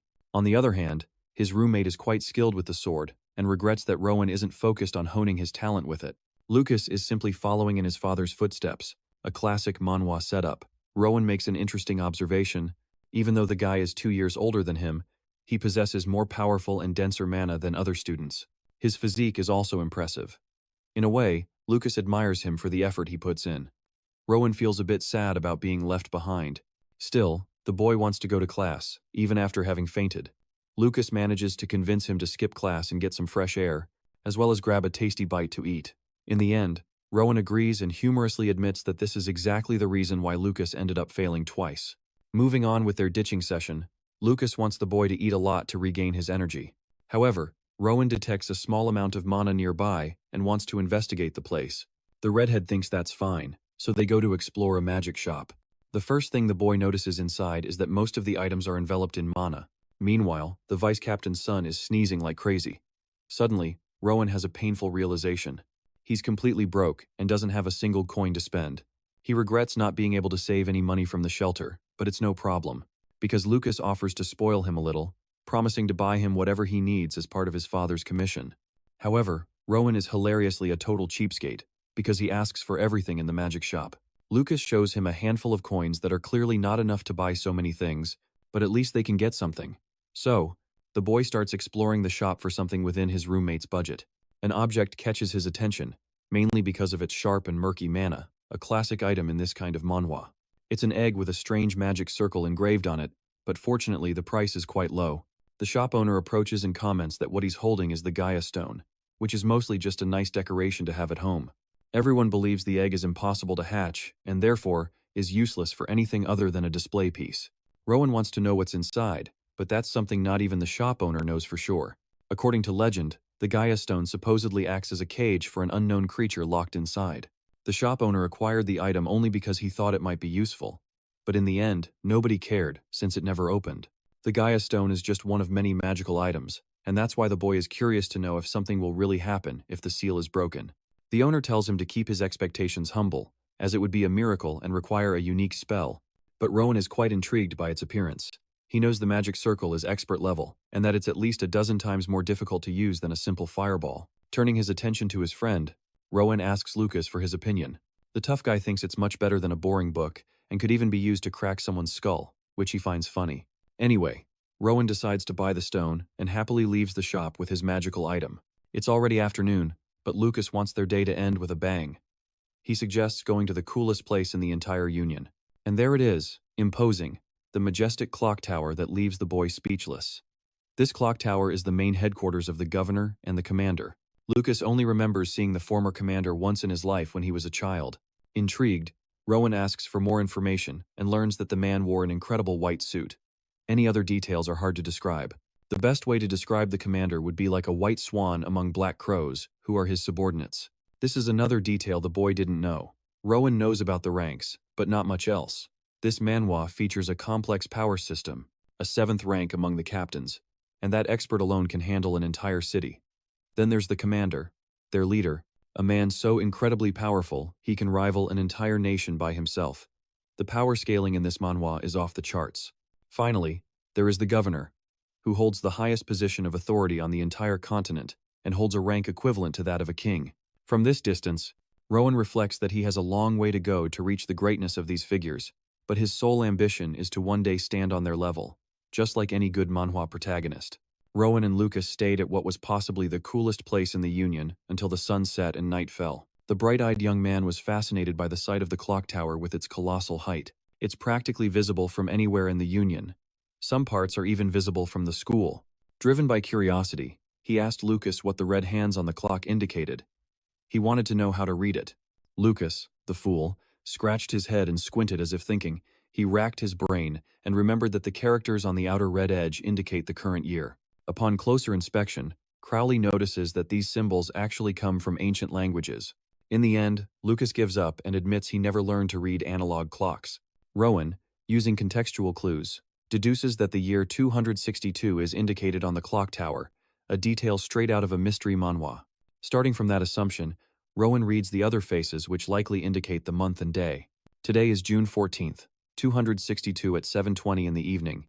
It only took him a little thought to figure it out. However, Lucas, being a local, never bothered to learn how to read clocks. The reason the young prodigy was so fascinated with the tower is because he had seen it before, albeit in a grim vision, much like a scene from a dark fantasy manhwa. The clock tower was a central point of destruction. If Rowen recalls correctly, the clock pointed to June 14th, 272, exactly 10 years, a decade from today. After staying there a little longer, the roommates finally decided to head back to their dorm.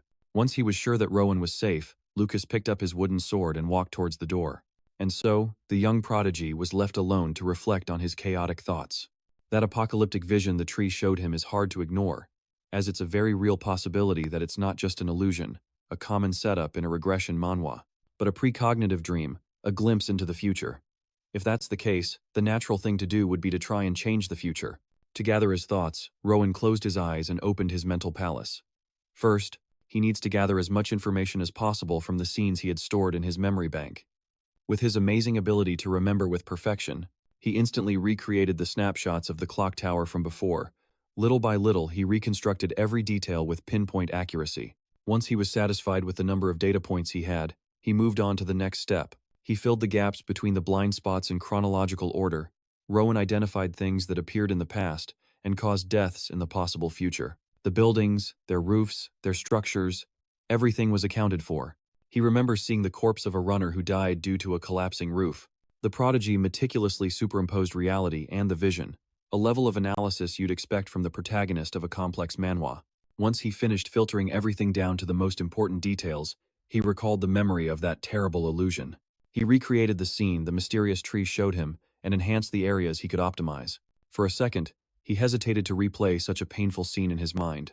Thinking about it now, the corpses scattered on the ground looked like the friends he had recently made, all of them lifeless and a little older. That's the kind of future he doesn't want to live through. It gives him perspective on how weak he is and what a great failure he would be. For now, he wants to know what rank he achieved in the vision. Of all the fragmented visions, only one contained the image of his future self.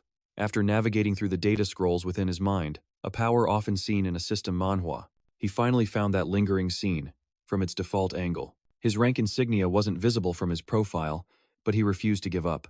Rowen's artificial intelligence brain devised a method to change the image's angle.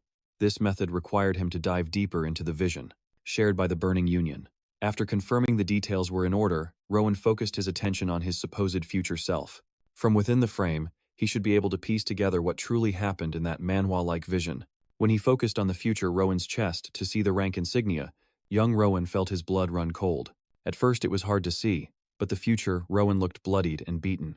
Instead of what was supposed to be his chest, there was a huge empty hole exposing his insides. It seems his friends aren't the only ones who will suffer a terrible fate, as Rowen is also fated to die gruesomely in this tragic vision, a common trope in dark manhwa. Young Rowen pulled his consciousness from the nightmare, slowly opened his mind, and sat alone with his thoughts. He wondered if the vision was some kind of warning from the tree. The death of the Union means the death of the kingdom and the continent, the end of the world and the total extinction of humanity. According to what he knows, the tree is a product of black magic, extracted from human mana. It is shaped by sacrificial lambs who were between the abyss of life and death. Aside from all the horrific scenes, a hooded figure was also present in the vision. Maybe that mysterious person holds the key to uncovering the whole story, a classic manhwa mystery. Rowen maintained a healthy amount of skepticism about the illusion's validity, but to ensure the depicted scene doesn't happen, he'll have to create a different reality using the little information he has, just like a protagonist in a regression manhwa. The most effective way to do this would be to start with himself. Since he was wearing the Union's signature black suit, a common uniform in many action manhwa, maybe not becoming a member would alter the course of history enough. Perhaps he could take on an official role in the management office, after all. They wear red suits. Or he could do the unprecedented and aim for the white suit that only the commander wears before the vision comes true in 10 years. The next day, the roommates prepared to return to their academic activities after skipping class yesterday. Lucas reminded Rowen that Professor Daphne had asked him to stop by the faculty office before classes started. After passing the message to his new roommate, Lucas went on his way to the campus on his own. Rowen wondered why Professor Daphne would want to meet with him privately. After putting on his uniform, he headed straight for the faculty office. There, Daphne politely asked about his condition after that little health scare from the previous day. Rowen had heard from Lucas that this kind professor processed his incident for a medical leave, so it wouldn't be an issue. Professor Daphne was simply worried that the boy had taken on too many electives and was already drowning in the workload, a familiar struggle in any academy manhwa. She asked him to reconsider some adjustments, but he was determined to attend every class possible. In fact, he was excited to attend the classes he hadn't been to yet. Professor Daphne felt partially responsible for Rowen's collapse, but the ray of sunshine assured him that an incident like that would not happen again. One last time, he reminded him to ask for help if he ever needed it, and Rowen thanked him sincerely. After the meeting, the young man headed to his first class. Nowadays, he can practice mana cultivation as naturally as breathing, so training doesn't take up too much of his time. More importantly, he had gained a new purpose. He wants to guide his friends to grow alongside him, a true manhwa hero's journey. As soon as Rowen entered the classroom, his classmates turned to him with varying degrees of concern. They had heard about what happened to him and were all worried something bad might have occurred. Rowen appreciated that he was in their thoughts, which strengthened his resolve to accelerate their growth. If he can get them to the peak of power, maybe they'll survive the trials this manhwa has in store. So Rowen asked for everyone's attention and asked the entire class for a favor. First, he called out Isidore, Mirka, and Lean, Kirsten, Edwin, Darian, and Taquitos, the magic kids who weren't interested in swordsmanship classes.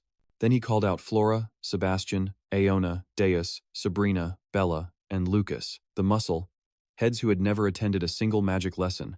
They were all quite touched that the new rising star even remembered their names. Curious, Sophie asked why Rowen brought up the topic of classes so suddenly. Well, he was just hoping everyone in that class would join him in taking both courses. In reality, he was worried he was asking for too much. But his unique charm had already captivated the girls. Just like in a romance manhwa, they would gladly go wherever he wanted to go. At this point, the boys, however, were more skeptical about adding more to their plate when they had already chosen the courses they wanted. Rowen understood their reluctance, but all he was asking for was a small change in perspective. Instead of just talking about it, he thought it would be more effective to show everyone why they should broaden their horizons. He turned to his roommate, the last guy you'd expect to see in a magic class, to give basic magic studies a try just for the day. With his sincerity and magnetism, Rowen managed to convince his classmates. They just found it hard to say no to a face like his, a power every manhwa lead seems to possess.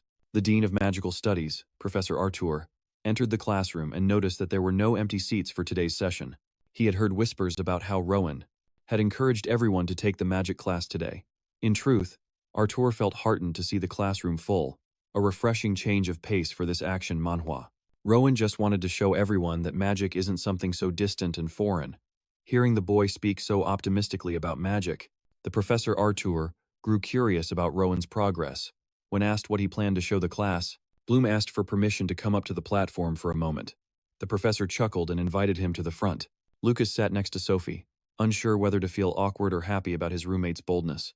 As Rowen was about to get on stage, a conversation was unfolding just outside the classroom, hinting at the wider manhwa plot. The busiest person in the union had arrived at a first-year class so early in the morning.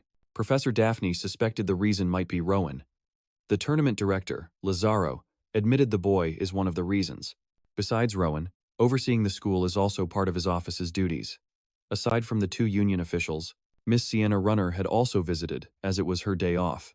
It might be after hours, but Vice Captain Oscar had given her a task to complete. Forget a humble dark elf. The cast of characters in this manhwa is getting more interesting. Diego left his swordsmanship training grounds to attend a magic class. He heard that his first-year swordsman had enrolled in the magic class, so he wanted to see what all the fuss was about. Alongside him was the director himself. This guy was just accompanying Director Lazaro. Professor Daphne looked at that strange collection of members of high-ranking and respected union members and reminded them to avoid doing anything that might disrupt the class. They were to observe in silence. As soon as she opened the door, Daphne was greeted by the burning sensation of a scorching fire. A crimson flash danced in the air, feeding on the room's oxygen, in contrast to a scorching, destructive flame. The young man who had created it looked like the epitome of joy and wonder. Meanwhile, Professor Arthur had put up a barrier to protect the other students, while Rowen amazed him with a fireball worthy of a manhwa protagonist. No matter how talented a student is, the fireball is not a spell someone of Rowen's age should be able to use. For safety reasons, conjuring such a fiery spell is outside the standard curriculum for first years. Even the fire arrow, which is one level below the fireball, is not something students can skillfully cast until they reach their 5th year. The power scaling in this manhwa is quite strict. Even then, only those with true talent can accomplish that feat. If that's the case, how did this small, slender boy figure out the core of a spell he shouldn't even touch for another 5 years? This kind of prodigy is a classic manhwa trope, in that no one noticed the guest's arrival. The director focused on the fireball. He had never seen a spell emit this level of pure, refined energy. It's almost like watching scientific magic. Diego may be a swordmaster, but even he can recognize the spell's abnormal density and flawless stability, a feat rarely seen outside of a top-tier manhwa. Director Lazaro would even say such a thing defies common sense. It's true that a first-year student shouldn't even attempt to cast such magic, but technically, the fireball is classified under simple spells in the grand scheme of things. That doesn't make Rowen, holding the ball in the air, any less impressive. Curiously, the fire maintains a consistent size and temperature, without wavering. Logic dictates this is no ordinary fireball, but rather a completely different kind of magic, hinting at this manhwa's unique power system.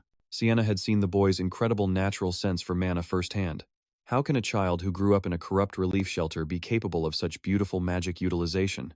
The art in this manhwa truly brings the magic to life. In the center of the classroom, snapping out of her daydream, she reminded the other staff members of Rowen's recent incident. She was worried that the boy might not be fully recovered yet, so they shouldn't overdo it with such a demonstration. Perhaps it was time for someone to step in and ask Rowen to stop. But the adults were reluctant to hit the stop button on such a beautiful spectacle. Inside, Rowen was constantly feeding the flame using his method. Focusing on the mana supply was more important than sheer size. He was risking the fire becoming unstable due to uncontrolled mana. But since we're talking about the prodigy boy from this manhwa, that's not going to happen. Aside from that, he was currently more fascinated by the barrier spell that Dean Artur cast to protect the other children. Rowen could sense some similarities in form between the barrier and the endless dark pit from that day. Although they looked similar in form, their purposes were completely different. His thoughts wandered to what would happen if his fireball were to hit the barrier, but he didn't give in to his intrusive thoughts. He praised Professor Artur and asked for the name of the defensive spell. The old man, still in shock, forgot to answer. Maintaining a spell for so long is the type of task that requires unwavering focus. Yet, this boy, like a protagonist from a manhwa, could hold a conversation so innocently while maintaining perfect control, right before something even more ridiculous happened. Artur bent and warped his barrier to surround and smother the flames. Instead of feeling offended, all Rowen felt was awe at such a masterful demonstration of skill. With the dean's final gesture, the fireball ceased to exist. Everyone exhaled at the same time, having held their breath throughout the entire display. Looking at the young prodigy, Arthur couldn't decide whether to scold or praise the boy for breaking all the norms of magic, like a true manhwa protagonist. At that very moment, Headmaster Lazaro stepped onto the stage with his bald head as he applauded the youngster. To answer his earlier question, Lazaro shared that the barrier was the spell signature of Dean Arthur, the Azure Flame Barrier. Hearing this, the boy turned to his professor and praised the cool name. Arthur deflected, saying he hadn't named his technique, but that just meant someone had given it a wonderful name for a wonderful creation. Since they were on the topic of names, the dean asked Rowen if that fiery display from before had a name. Confused, the boy insisted that he had only shown a simple fireball, a classic move in any magic manhwa. But everyone with a decent knowledge of magic knew that what happened before was not just a fireball, and Rowen, more than anyone, should know that to be the case. The boy looked away and admitted he'd been playing dumb a bit. Still, he hadn't thought about naming his new technique. Arthur had intended to point out the danger of what had just been displayed, but the boy was now distracted by the act of naming a new power, a common trope in many a manhwa. Headmaster Lazaro chimed into the conversation, as he couldn't overlook what had just happened. He asked why Rowen had done something so dangerous towards the end of the demonstration. The boy answered honestly and concisely. He was sure he could control the fire, and was confident that Professor Arthur would have his back no matter what happened. He had no other goal than to share his spell. Rowen only wanted to give his friends confidence in magic. Perhaps some of his classmates were interested in the subject, but were too afraid to try. The Dean of Magical Studies declared that completing a fireball before graduation would already be considered a great achievement. Exceptional. What would you call a freshman who surpassed that expectation? This is how Rowen wanted to show his peers that there's no such thing as impossible. Well, he can only speak so optimistically because he doesn't know how monstrously great he is. Still, as an educator, Arthur felt ashamed. He began to think about the possibility that he might have been limiting the potential of the younger generation with his words. Now, this little boy has made him realize that his point of view might not apply to everyone. Then, the boy turned to the old dean and humbly asked for a little more time at the podium. There was still something he wanted to show his friends this time. The child prodigy called his roommate Lucas to the stage, who wondered what he had done to deserve being a guinea pig for everyone to stare at. He walked onto the stage. Once he got behind the podium, Rowen enthusiastically explained that he had helped the sword fanatic cast his first spell. As the young prodigy sees it, magic and swordsmanship are ultimately different ways of manipulating mana in the world of this manhwa. Lucas trains his body and his mana daily, so he should be able to cross the border into magic. Still, as a third year who had never studied even a bit of magic theory before, how was he supposed to cast a spell? Rowen suggested starting with an incantation, since Lucas is severely lacking in magical training. An incantation should be more intuitive than a magic circle or a formula, so he began to recite a fiery incantation slowly in the old tongue. Lucas tried to keep up, but he couldn't quite grasp the complicated pronunciation. Rowen tried to stay patient while enthusiastically teaching Lucas. However, they couldn't even complete a single phrase in the ancient language, a common hurdle in any fantasy manhwa. He thought that someone who had repeated his freshman year 3 times would, at least, have some familiarity with the ancestral tongue. Still, he wasn't going to give up, so Rowen translated the incantation to impart the meaning of what they were trying to bring into the world. When he began to recite a poetic passage with a strange rhythm, Lucas shuddered at the thought of doing it the old-fashioned way. Rowen continued reciting the translated version of the incantation, while watching his peers in their seats. The longer he went on, the more bewildered they looked. Suddenly, the young prodigy felt overwhelmed by confusion and helplessness. He thought he would just have to get on stage and share what he knew, but no one seemed to understand what he was trying to do. If they were stuck from the very beginning, what would happen to that dreadful fate 10 years from now? If everyone doesn't get stronger, Rowen wouldn't know what to do. He started with an incantation of the simplest complexity, something he thought even Lucas could grasp. However, not only the other kids, but even Sophie looked completely lost, as if Rowen were speaking an alien language. The Wonder Boy froze in place, a dramatic pause worthy of a manhwa panel. Before things could get any worse, Dean Arthur stepped in for damage control, praising the boy for a good first day of the mini-lecture. That said, he asked Rowen if he could also learn the spell formula for the modified incantation. That request pulled Rowen out of his despair. Telekinetically, he lifted a piece of chalk and began to write an exhaustive formula on the blackboard, a truly epic manhwa moment. Everyone was equally amazed and amused by such an impressive, almost manhwa-like, display of telekinesis. It didn't take long for Rowen to write the blueprint for his spell. Dean Arthur summoned his reliable barrier once again, this time protecting those on the stage instead of those sitting around. Director Lazarus and the dean carefully studied the fascinating script on the blackboard as they asked him where he had seen the spell formula. Rowen claimed he had never copied anything. He saw what Professor Arthur wrote the other day and modified it in his own way. Those with trained eyes could see that this was not just a modification. The boy simply adjusted a few things here and there to make a spell that worked better for him. He isn't aware of the gravity of his claim, but he's basically saying he created a new spell formula, a classic trope in any good magic manhwa. The director and the dean exchanged a look, a meaningful one. They needed to have a long conversation about what to do next, so the best thing would be to convene a proper meeting elsewhere. Before leaving, Director Lazarus thanked the boy for displaying a spell formula so innovative. On the other hand, the dean turned to the dark elf and asked for her name.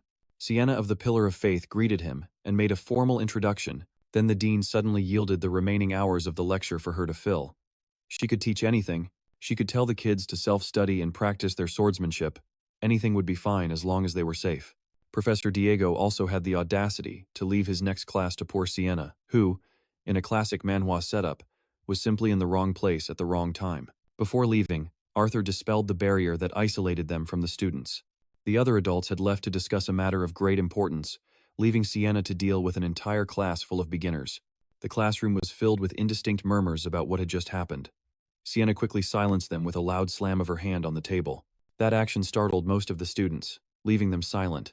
Sienna, runner of the Pillar of Faith, had been temporarily assigned to cover the remaining classes. She intended to treat this as an official class, and the students were expected to do so as well, or everyone was to participate as they would with a real professor. Sienna might sound and look dignified, but she was out of her comfort zone. She wasn't made for teaching. She was supposed to be a field soldier. The teaching staff, including those present during Rowen's demonstration, had gathered for a board meeting. The atmosphere tense like a scene from a political manhwa. Some of the faculty members, unaware of what was happening, were alarmed by the convening of an emergency response committee, something that hadn't been convened in years. In fact, for some of them, this is the first time it has ever happened. Director Lazarus, as always, was professional, calmly presenting the main agenda regarding the educational policy of the Union Academy. First, he presented the case of Rowen, the boy who had prompted this meeting in the first place. Dean Arthur took the floor and presented the facts about the boy and the fireball. He had never seen anything like it in his career. A first-year student, like a protagonist from a training arc manhwa, interpreted a complex spell in a completely different way, though the power was weak, but it had been adjusted enough to be considered a unique spell. The fact that he was able to reconstruct and modify a formula so freely is unprecedented, of course. Some of the other professors were skeptical, but what can they do when the Dean of Magical Studies has already investigated and verified all the facts? Principal Lazarus also promised to use the resources of the Bureau to further analyze the situation. For now, they must acknowledge that a child might have discovered a new conceptual approach to magic itself. Sure, Rowen sounds like an incomparable prodigy, almost like a character from a popular manhwa, but since they are an academy, they must ensure he receives an age-appropriate education. Some wanted to stick to their proven method, but others believe a genius like him should receive a specialized education that matches his level. However, personalized curriculums go against the decrees of their public institution. It's worth considering that they can't afford to misstep and lose a highly capable individual due to mismanagement. Another professor proposed they let the boy join the union early. That idea, naturally, received a lot of resistance. Regardless, a shift toward a proper education in the field is necessary, but they must be thorough, which led the professors to ask if there were any other special concerns about the boy. Dean Arthur remained silent, deep in thought. Finally, he spoke up and suggested that Rowen might have some personality issues.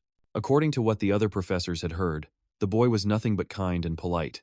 The dean wasn't refuting those traits, he just feared the boy needed to be a bit more considerate of his peers' feelings.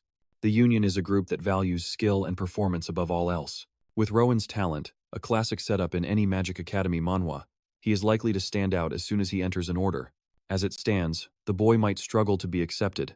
He could falter at the final stage of the entrance exam, a simple interview with the person who values character the most. Some professors jumped to Rowen's defense. They saw that the boy's actions were based on good intentions. He had simply created discomfort among them due to his lack of awareness. For children, the level must be balanced for mutual growth. Right now, the gap between the child prodigy and the rest of the first generation is just too wide. This power dynamic is a key element of the manhwa. We're talking about a child capable of inventing magic and shaking the wizarding world, a plot straight out of a hit manhwa. Since the council was getting nowhere on its own, Principal Lazarus proposed that they simply arrange an interview with the boy. It was a good idea, so no one objected. A few moments later, Rowen was escorted to the faculty lounge, and sat down at the adult's table. Professor Daphne did her best to make him feel comfortable and asked him how he was feeling. She guessed the boy felt bad about what had happened with Lucas earlier. She was right. Rowen was feeling frustrated for not knowing his friend's capabilities. Dean Arthur stepped in to console him about the difficulties of teaching magic, as today's experience made that truth clear to him. So Rowen had been mulling things over, and he'd formed a few hypotheses. Some students saw the magic class during the break. Maybe Lucas didn't give magic a chance, because he's just not interested in it. Maybe he picked up a sword too early and his brain developed exclusively for that. Maybe Rowen pushed his friend to focus on another field, without considering Lucas's personal circumstances, and he felt regretful and ashamed. As these thoughts crossed his mind, aside from those thoughts, he was also worried that Lucas and some of his other new friends might be sick. This kid was calling his normal classmates sick because they have normal talents. Dean Arthur assured Rowen that he didn't have to worry about illnesses or anything like that.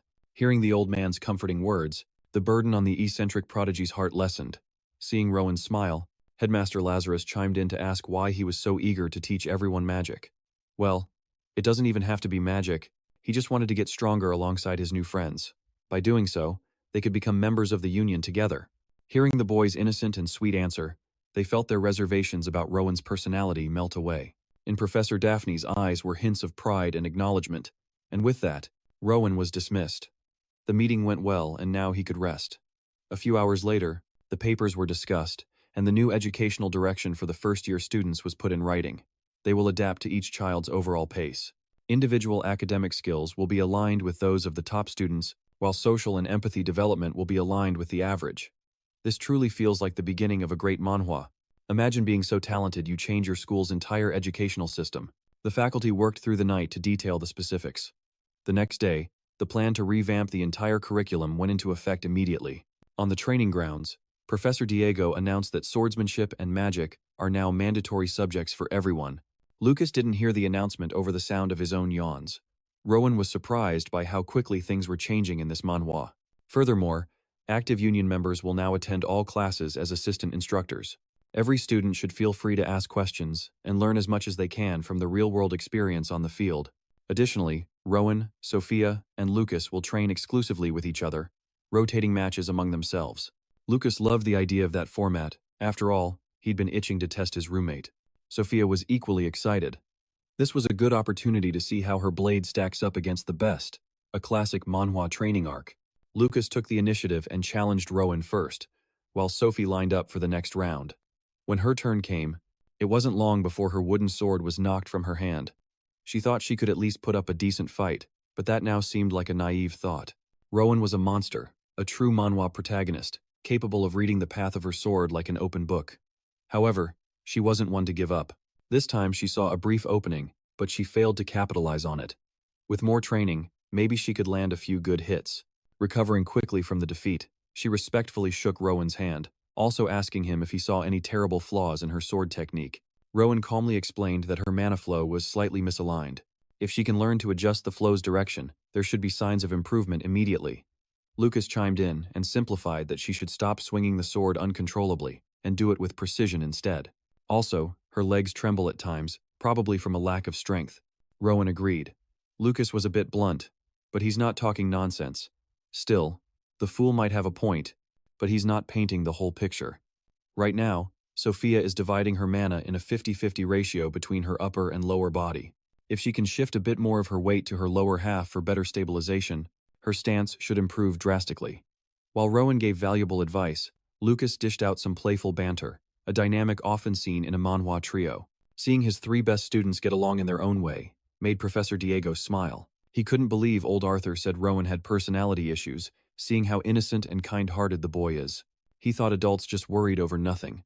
A few days later, Professor Daphne called Rowen to the faculty office for another chat. She had been instrumental in making sure the boy had everything he needed. These days, Rowen no longer feels the burden in his heart regarding his friends. He got to know them better and learned what their strengths and weaknesses are. Daphne was happy that he had grasped how to empathize with his peers. This academy manhwa life has been good for Rowen. His friends cheer him on and often give him tasty snacks. However, there are times when some girls make requests that are hard to understand. They keep asking him to go shopping or to see flowers after class, things that don't seem to have anything to do with studies. Daphne laughed at the little lady killer's dilemma. After all, They are at that age where romantic interests often start to emerge, a classic manhwa development. Rowen's default response to all invitations was to suggest they study together instead. He's a lethal nerd, RZ's little brother. Exploring the topic of the opposite gender, Daphne asked if there was any girl he got along with especially well. The first one who came to mind was Sophie. She's a bit different from the other girls. She's an excellent swordswoman, and is the only other first-year student who has managed to produce flames, a rare talent even in a fantasy manhwa. He has recently grown closer to her. Once he learned about Sophie's circumstances, he couldn't help but be drawn to the poor girl. You see, Sophie is an illegitimate daughter of the renowned Pauline family, a classic manhwa backstory. Her father enrolled her in the union to strengthen diplomatic ties. She is under constant pressure due to the conditions of her birth. To Rowen, Sophia is a dear friend from whom he can learn a lot. Of course, there's also Lucas. Their group of three often spends time together. Rowen admires that guy's physical strength. There's also a lot to learn from him, even though he's a bit of a musclehead, a classic character archetype in this manhwa. In recent days, Rowen actually came up with a theory about his roommate. He guessed that Lucas trains so much with his sword that his brain is filled with excess muscle, which makes him hate studying. The brain structure Rowen imagines for Lucas is a hilarious manhwa panel waiting to happen. The guy can't even read clocks. As a friend, Rowen has been guiding that fool just to keep him from repeating the first year again. He thinks that's what an upright character should be. Daphne felt a little awkward, but she had already accepted that geniuses tend to have a weird way of thinking about most things. After the session with Daphne, Rowen sought out Dean Artur in his office to discuss the problem with his constitution. Considering his seemingly unparalleled skills and talents in every field, it's hard to feel sorry for his below-average constitution, a classic manhwa trope. He understands it might be a bit greedy, but Rowen has his reasons for wanting to wield more powerful magic. Well, there are several ways to improve a person's constitution. You can use special magic tools that amplify mana, or use items that store powerful spells. Both sound great, but they aren't easy to come by. If it were that easy, anyone could become a mage. The magic tools that can be bought with money are either single-use or poorly made and low-level. They wouldn't be very useful for the kind of magic Rowen wants to obtain. The other way to improve a person's constitution is through the use of elixirs. These tinctures can help recover mana, alleviate physical ailments, increase one's mana pool, and of course, improve one's overall constitution.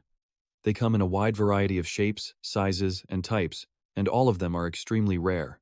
One example would be the relay fruit. It makes sense why that devilish thing is so coveted in the black markets, a staple in this manhwa genre, and even if Rowen were to beat the odds and get one, there's no guarantee that any of them would provide an effective boost.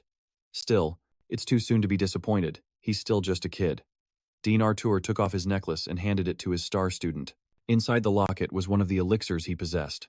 He received this pill from the governor as a reward for a past achievement. Perhaps it was destined for his most talented student.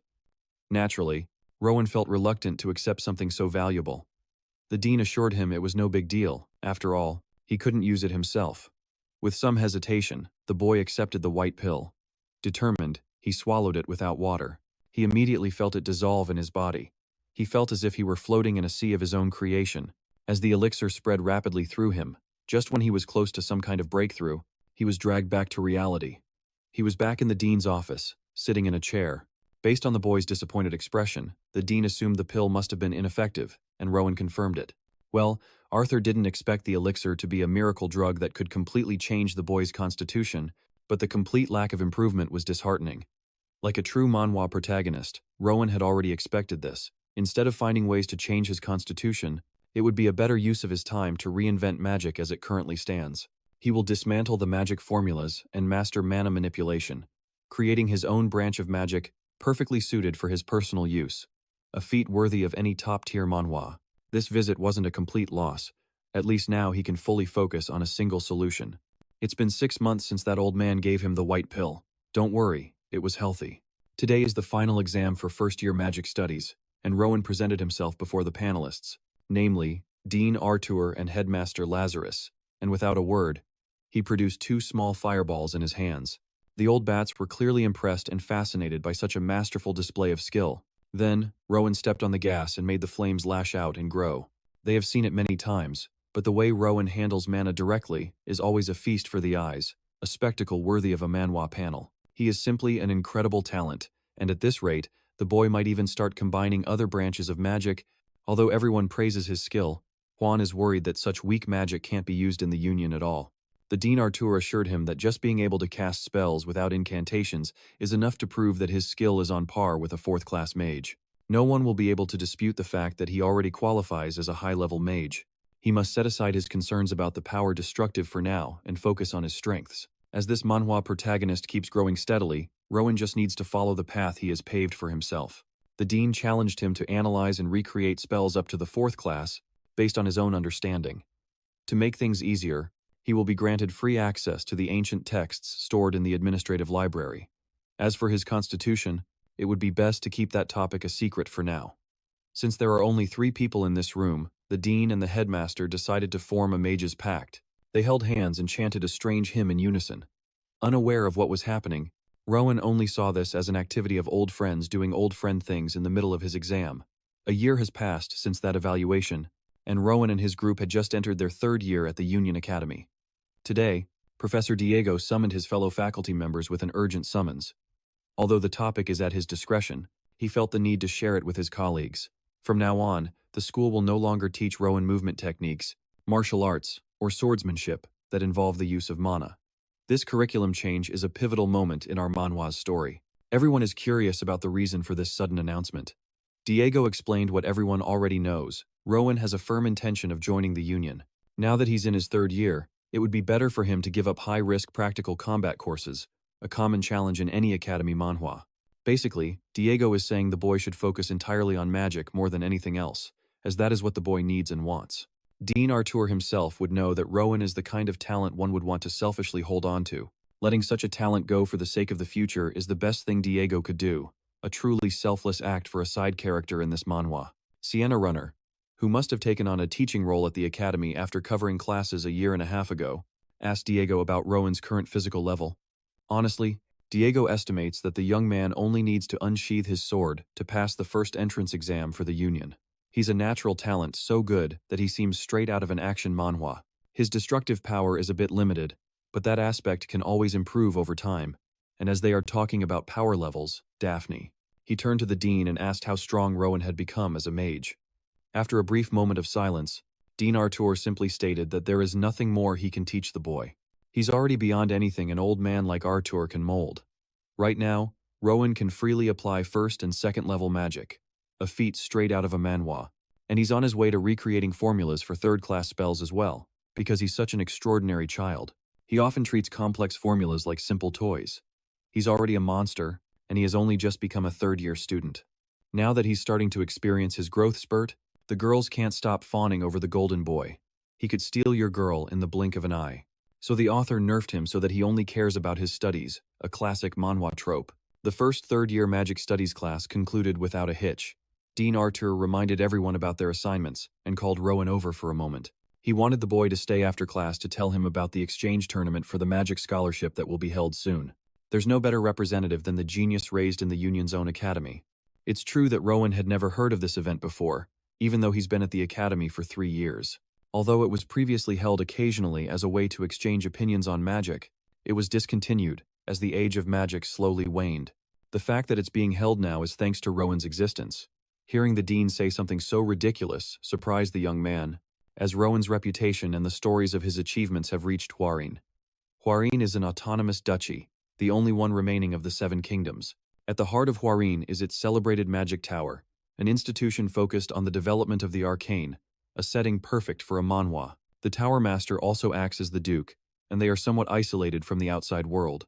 It's no exaggeration to say that Hwarin is the beating heart of the current magical world. In truth, Arthur also came from that place. He trained there until he became a high-class, 3rd-tier mage before joining the Union. Since he was a local, he must know their way of thinking. He guessed that those mages are primarily motivated by curiosity above all else. They can't be sure how much information Hwarin has on the Union, but it's certain they know all the superficial details. Those magic fanatics must have heard about the 4th-class mage who appeared at the Union Academy. Although that term is being used, Rowen still doesn't feel completely comfortable calling himself a 4th-class mage due to his lack of destructive power. Anyway, this event is more like an academic conference to verify unprecedented records firsthand from a pure magic study perspective. Hwarin is always looking for an advantage. They probably want to size up the Union's renowned Golden Boy. On one hand, it would be better for Rowen to simply pass on this challenge, but once he hears about the prize, it might be difficult for him to refuse.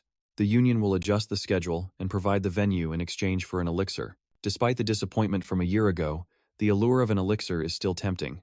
However, this could also mean that the people of Warren, his constitution has been discovered, but the dean assured him there's no way they would know. Besides, an academic debate is about interpreting magic formulas, so the elixir will probably go to whoever demonstrates the most suitable mastery of the subject. Rowen could win an elixir just by arguing with a random person. The dean assured him that he'll get the elixir as long as he secures victory for the union, with the chance of getting a grand prize. How could he say no? A few days later, the day of the academic magic exchange finally arrived. The Warren side consisted of mages in cloaks, a whole battalion of them, looking like they stepped right out of a fantasy manhwa. And on the union side were Rowen and his professors. Dean Arthur mediated between both sides, politely welcoming the foreign visitors. One of the mages, Bert, lowered his hood and referred to the old man as his superior. Imagine being a mage, but your parents named you Bert. Meanwhile, Rowen calmly observed the competition. The Warren team was a bit older than the union students, and each of them possessed powerful mana. Indeed, they are students who want to learn from one of Warren's greatest success stories, a perfect setup for a manhwa arc. The union side made it clear they only had Rowen as a participant, yet Warren sent 3 students older than him. Those young mages never change, always wanting to show the whole world how capable they are in this type of manhwa. In fact, this is better for the union and for Rowen himself, as he was introduced as the sole representative of the union's academy. Bert feigned surprise while the adults exchanged polite pleasantries, and the competitors silently sized each other up. Rowen could feel the gaze of one of the Warren students, so he gave him a smile. Feeling uncomfortable and nervous, the student looked away. After a sportsmanlike handshake, the conference would begin in the competition hall in the afternoon. A few hours later, the spectators took their seats, reveling in the intellectual battlefield the union had organized. Some first-year students were worried because their classmate Rowen was going to face 3 people alone, a classic manhwa underdog situation. They were afraid their senpai would get hurt. The girls cheered with all their might, nearly bursting Lucas's eardrum, who was sitting nearby. He chimed in on their conversation and stated that this is a magical debate, not a death match. The girls argued that debates are just as dangerous as physical combat, and if Mr. Rowen gets hurt by harsh words, Lucas was simply surprised that the first-year girls knew him. Well, it's hard not to recognize him when he's always by Mr. Rowen's side. Next to him was Sophie. The two of them had come to watch their friend kick some butt using words. Finally, Professor Daphne walked to the podium to announce the start of the academic magic exchange, a staple of Academy manhwa. The first-year girls held up a piece of cloth with Rowen's name written on it, hardly an appropriate reaction for a debate. Finally, the protagonist of our manhwa entered the stage. Also present were those 3 guys from Warren. With everyone present, Daphne explained the procedure and structure of the debate. Each representative will take turns presenting a topic, write magic formulas in response, and proceed with the question and answer session.